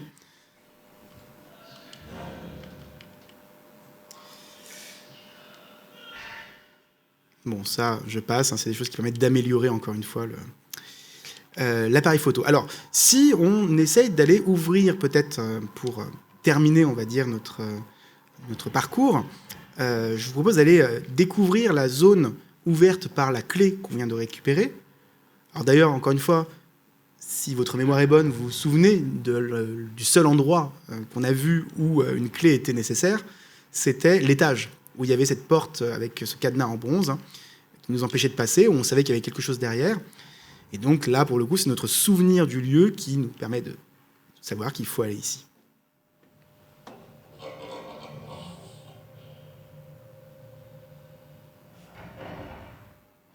Et là, on a cette indication par cette cinématique très brève, cette cutscene qui vient déchirer encore une fois notre progression. On comprend qu'il y a une possibilité d'aller à l'étage parce qu'il y a ces pieds qui montent effectivement l'escalier et on entend le bruit de la porte, donc on comprend évidemment qu'il y a quelque chose à creuser derrière la porte.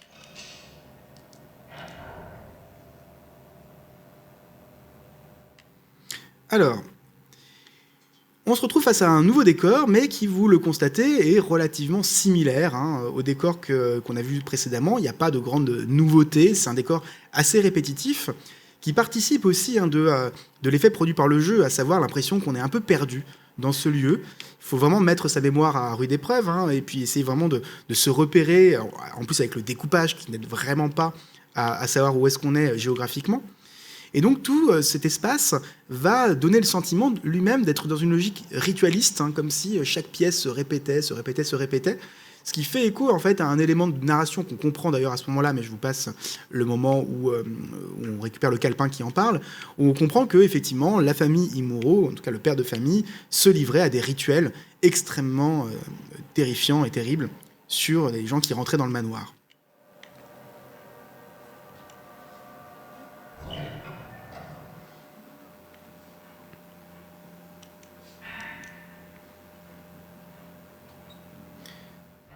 Vous voyez, on retrouve tous ces couloirs et à nouveau ces apparitions.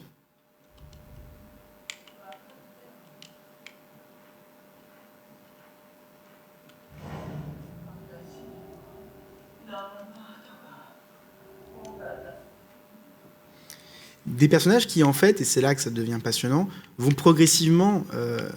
qu'on va progressivement apprendre à connaître, pardon. Ces personnages-là, au début, on se doute c'est juste des spectres, etc. Mais petit à petit, on va comprendre qu'ils sont via les extraits de bloc-notes, par exemple. Ici, on a ce qu'on lit, on comprend que ça émane de la personne qu'on vient de voir et qui nous dit voilà, qu'elle a un mauvais pressentiment, qu'elle n'a pas la moindre envie d'aller dans le manoir, mais que c'est son boulot, etc. Qu'il y a cette inquiétude régulière, mais voilà, qu'elle aurait préféré ne pas aller dans ce manoir. Et en fait, ce qui ressort de là, c'est que pour Miku, c'est la même chose. Concrètement, elle aussi a été forcée d'aller dans le manoir par une force extérieure, qui est la disparition de son frère, là où c'est le romancier qui a amené ses collaborateurs à aller avec lui. Mais pour le coup, Miku a un rapport au manoir beaucoup plus fort, puisque elle, ce qu'elle veut, c'est retrouver justement son frère disparu.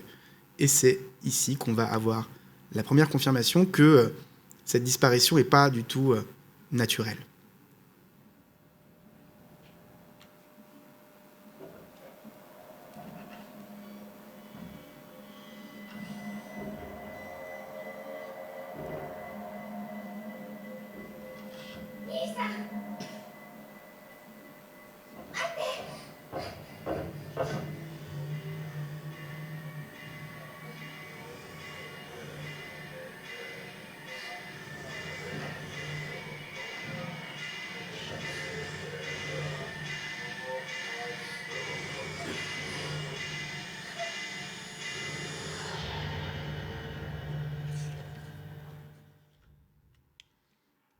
Et voilà donc un nouvel ennemi qui s'avère très coriace, rapide, alors que nous, notre appareil photo est très peu maniable pour le coup.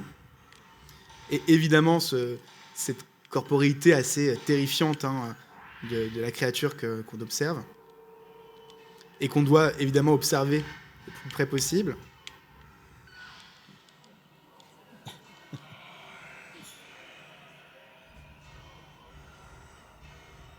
J'essaie de prendre un petit peu de recul.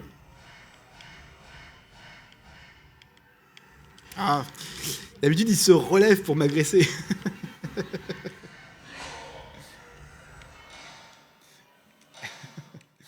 Oui, je joue comme un couard, comme un pleutre que je suis.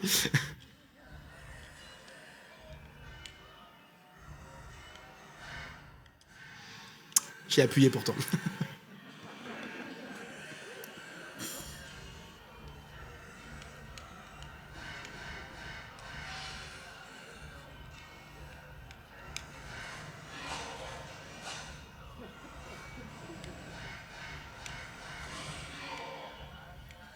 Oui, il est petit à petit.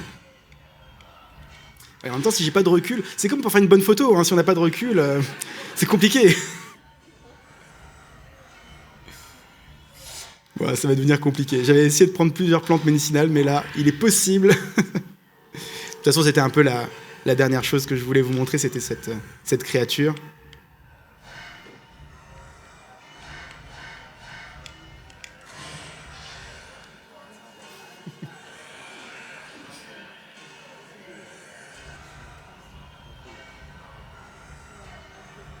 On reprend un peu de recul.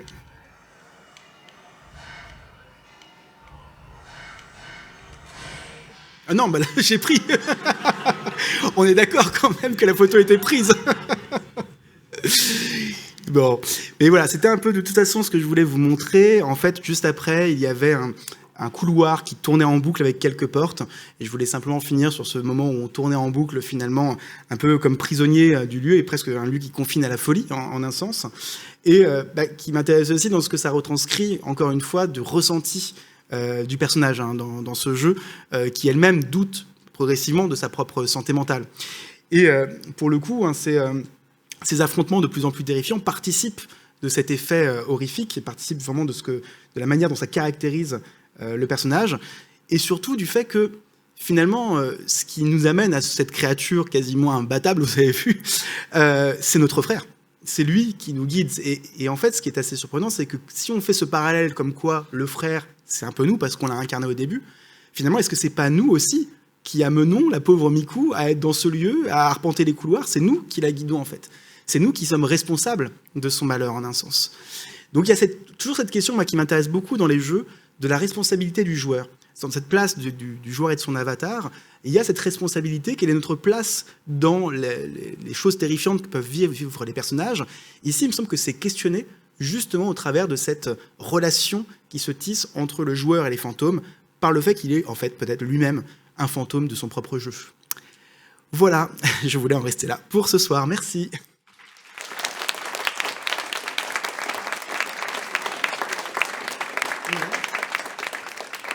Éventuellement, s'il y a des questions, évidemment, je peux essayer d'y répondre.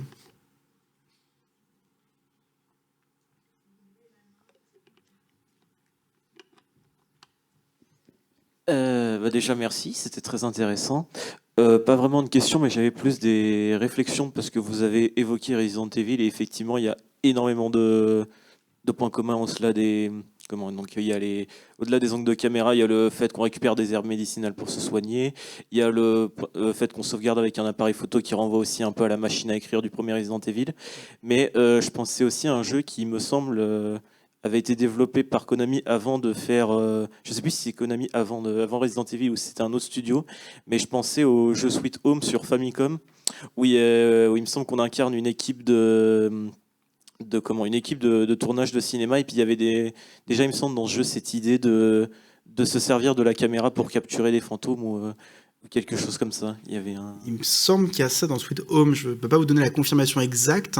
Par contre, ce qui est assez amusant, c'est que Sweet Home est un jeu. Alors, j'ai un doute sur le fait que le jeu était adapté au cinéma ou si c'est l'inverse, mais c'est un film de Kiyoshi Kurosawa en fait. Il me semble que c'est le film qui est adapté du jeu. C'est ça, il me semble, effectivement. Et le film, pour le coup, est très vidéoludique. Il y a un truc vraiment d'exploration de l'espace qui n'est pas sans faire écho au jeu qu'on vient de faire. Donc, il y a vraiment ces passerelles à tisser entre le média vidéoludique et le média cinématographique dans le cadre de la J-horror. C'est assez évident et je pense que Ring en est aussi un bon exemple. Pour rebondir peut-être sur Resident Evil, effectivement, il y a des échos énormes.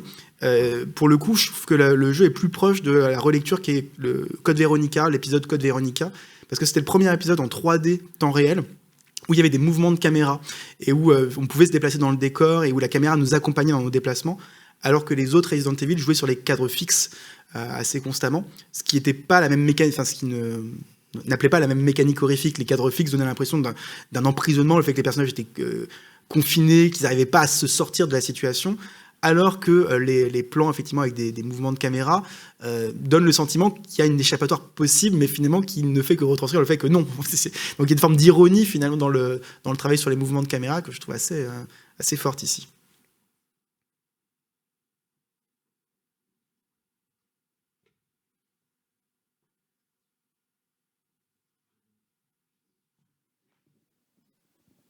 Comme vous avez évoqué Sweet Home, qui est effectivement c'était l'époque du Media Mix au Japon, il sortait plusieurs choses sur le même sujet, un roman, un jeu vidéo, un film, c'était parallèle. Je me suis posé la question de Project Zero, est-ce que c'était associé à des mangas en parallèle, des romans? Parce que tu as parlé de la série de jeux, et d'ailleurs, qu'est-ce que cette série? Ouais, il y a eu un projet de film, mais plus tard, je crois en 2012, qui a jamais été fait.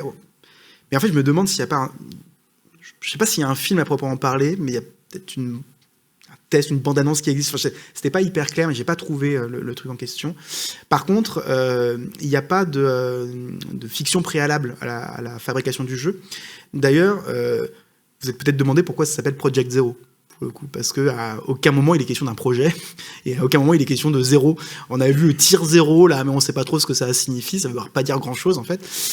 Et à la base, c'est parce que Tecmo était un studio qui exploitait une série de jeux qui s'appelait Deception. Ils commençaient un peu à avoir fait le tour de ce jeu-là, et ils se sont dit, on va faire un projet complètement neuf, on va repartir à zéro. Et en fait, c'était le nom de code du jeu dans le développement, ils avaient appelé le jeu Zéro, et en fait, c'est resté. Alors que finalement, c'était pas du tout le titre lié à la narration ou quoi que ce soit, c'est vraiment parce que le jeu est un jeu totalement original et où les mécaniques ludiques étaient un peu innovantes, et donc c'est pour ça qu'ils ont appelé ça Zéro, même si le jeu était, pour le coup, pas un hommage, mais très inspiré des Silent Hill. En fait, les développeurs ont décidé de faire le jeu, se sont dit qu'il était possible de faire ce jeu une fois qu'ils ont joué à Silent Hill, au premier. Parce qu'ils se sont dit, on peut faire peur avec des gros polygones. Bah, allons-y, du coup. Mais avant ça, c'était compliqué à envisager. Donc c'est pour ça que ça s'appelle Project Zero, ce qui est un peu bizarre. Le titre japonais, c'est Zero, tout court. En français, qui s'appelle Project Zero. Et en anglais, ça s'appelle Fatal Frame. Donc le truc du zéro disparaît. Mais bon, Fatal Frame, c'est pas non plus un titre très... ça fait un peu série B des années 90, c'est un truc un peu à la Scream, quoi. Mais voilà, en tout cas, il n'y a pas de fiction qui aurait préparé le terrain à ce jeu. Pour le coup, c'est une vraie proposition inédite. Et ils ont construit une forme de mythologie autour. Et ils citent leurs références cinématographiques, parce qu'effectivement, il y a des moments où on se croirait dans Kairo avec le fantôme à l'arrière-plan, qui passe dans des couloirs. Mais plus globalement, le rapport photo-esprit, on va dire, ça fait beaucoup penser à ce film britannique, L'Esprit de la mort, The Asphyx, où ils se rendent compte qu'avec un appareil photo, alors, au début ils pensent qu'ils capturent l'âme de quelqu'un qui est en train de mourir, et puis finalement ils découvrent que c'est cet esprit de la mort. Je ne sais pas si eux ils évoquent leurs références. Ils n'ont pas évoqué ce film-là. Ils disent qu'ils ont regardé beaucoup de films, mais j'ai l'impression que c'est beaucoup de films japonais pour le coup.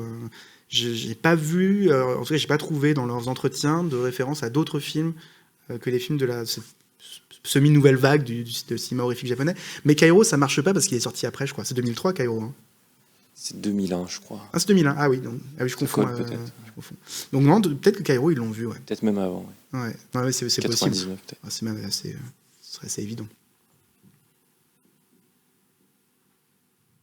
On prend une dernière question, puis après, On vous libère pour le film.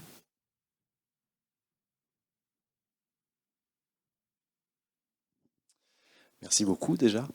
J'ai une petite question sur le format de l'image.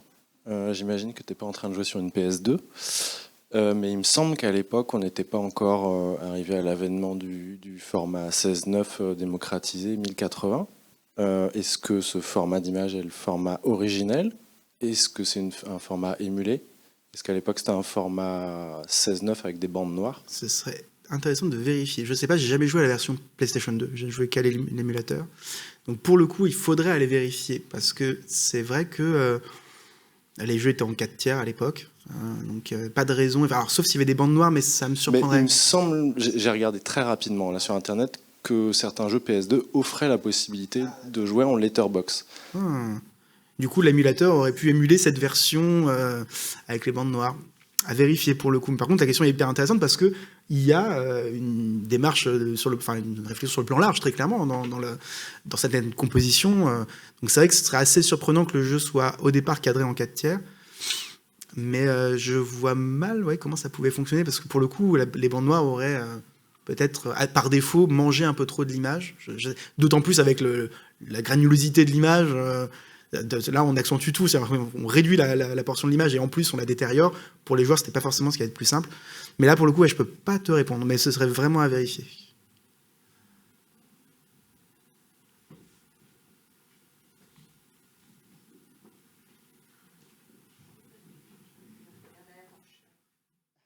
Merci. La vache. Moi, j'avais une question par rapport à l'image qu'on voit de l'esprit qui est enfermé, étranglé, l'espèce de cérémonie qu'il y a de strangulation. Parce que l'image qu'on voit très rapidement, c'est avec les cordes qui l'attachent, et puis il y a des espèces de seaux qu'on voit souvent dans l'imagerie japonaise qui sert à enfermer les esprits, ou à les sceller, ou les empêcher de nuire. Est-ce que vous avez fini le jeu? Est-ce que vous avez... C'est quoi la cérémonie? C'est quoi la signification? C'est des rituels de meurtre, en fait, effectivement, mais effectivement, pas forcément en dire trop, mais sur ces questions des sigles, en fait, ils sont omniprésents. C'est-à-dire que, pour le coup, il y a plein de moments dans le jeu où on a des sceaux, en fait, c'est des espèces de petites énigmes à résoudre, et qui prennent la forme de sceaux magiques, pour le coup, et qui sont vraiment représentés comme tels. C'est-à-dire que quand on va résoudre des énigmes, ils vont s'illuminer. Donc il y a vraiment une dimension mystique qui entre en jeu à un moment donné, et qui fait effectivement écho... pour le coup, à la ritualité des meurtres commis par les personnages qui habitent le manoir Imuro. Voilà ce que je peux vous dire. Mais je ne suis pas un grand spécialiste, pour le coup, de ces questions, là, pour le coup, liées au folklore japonais. Donc j'aurais du mal à vous répondre, malheureusement, sur ce sujet-là, à proprement parler. Ah non, non plus. Je sais que c'est quelque chose qui revient souvent, dans d'autres jeux vidéo ou dans des œuvres, etc. Il y a un côté, les sceaux, ils sont posés dessus, sur les cordes, et si on coupe les cordes, d'un coup, l'esprit, il est relâché.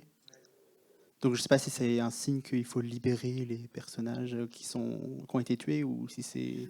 Pour le coup, oui, puisque les personnages n'arrêtent pas de réclamer de l'aide, on comprend qu'ils sont prisonniers de ce qui leur est arrivé dans le manoir, en fait, parce qu'ils sont morts et du coup leur âme y est condamnée à être prisonnière.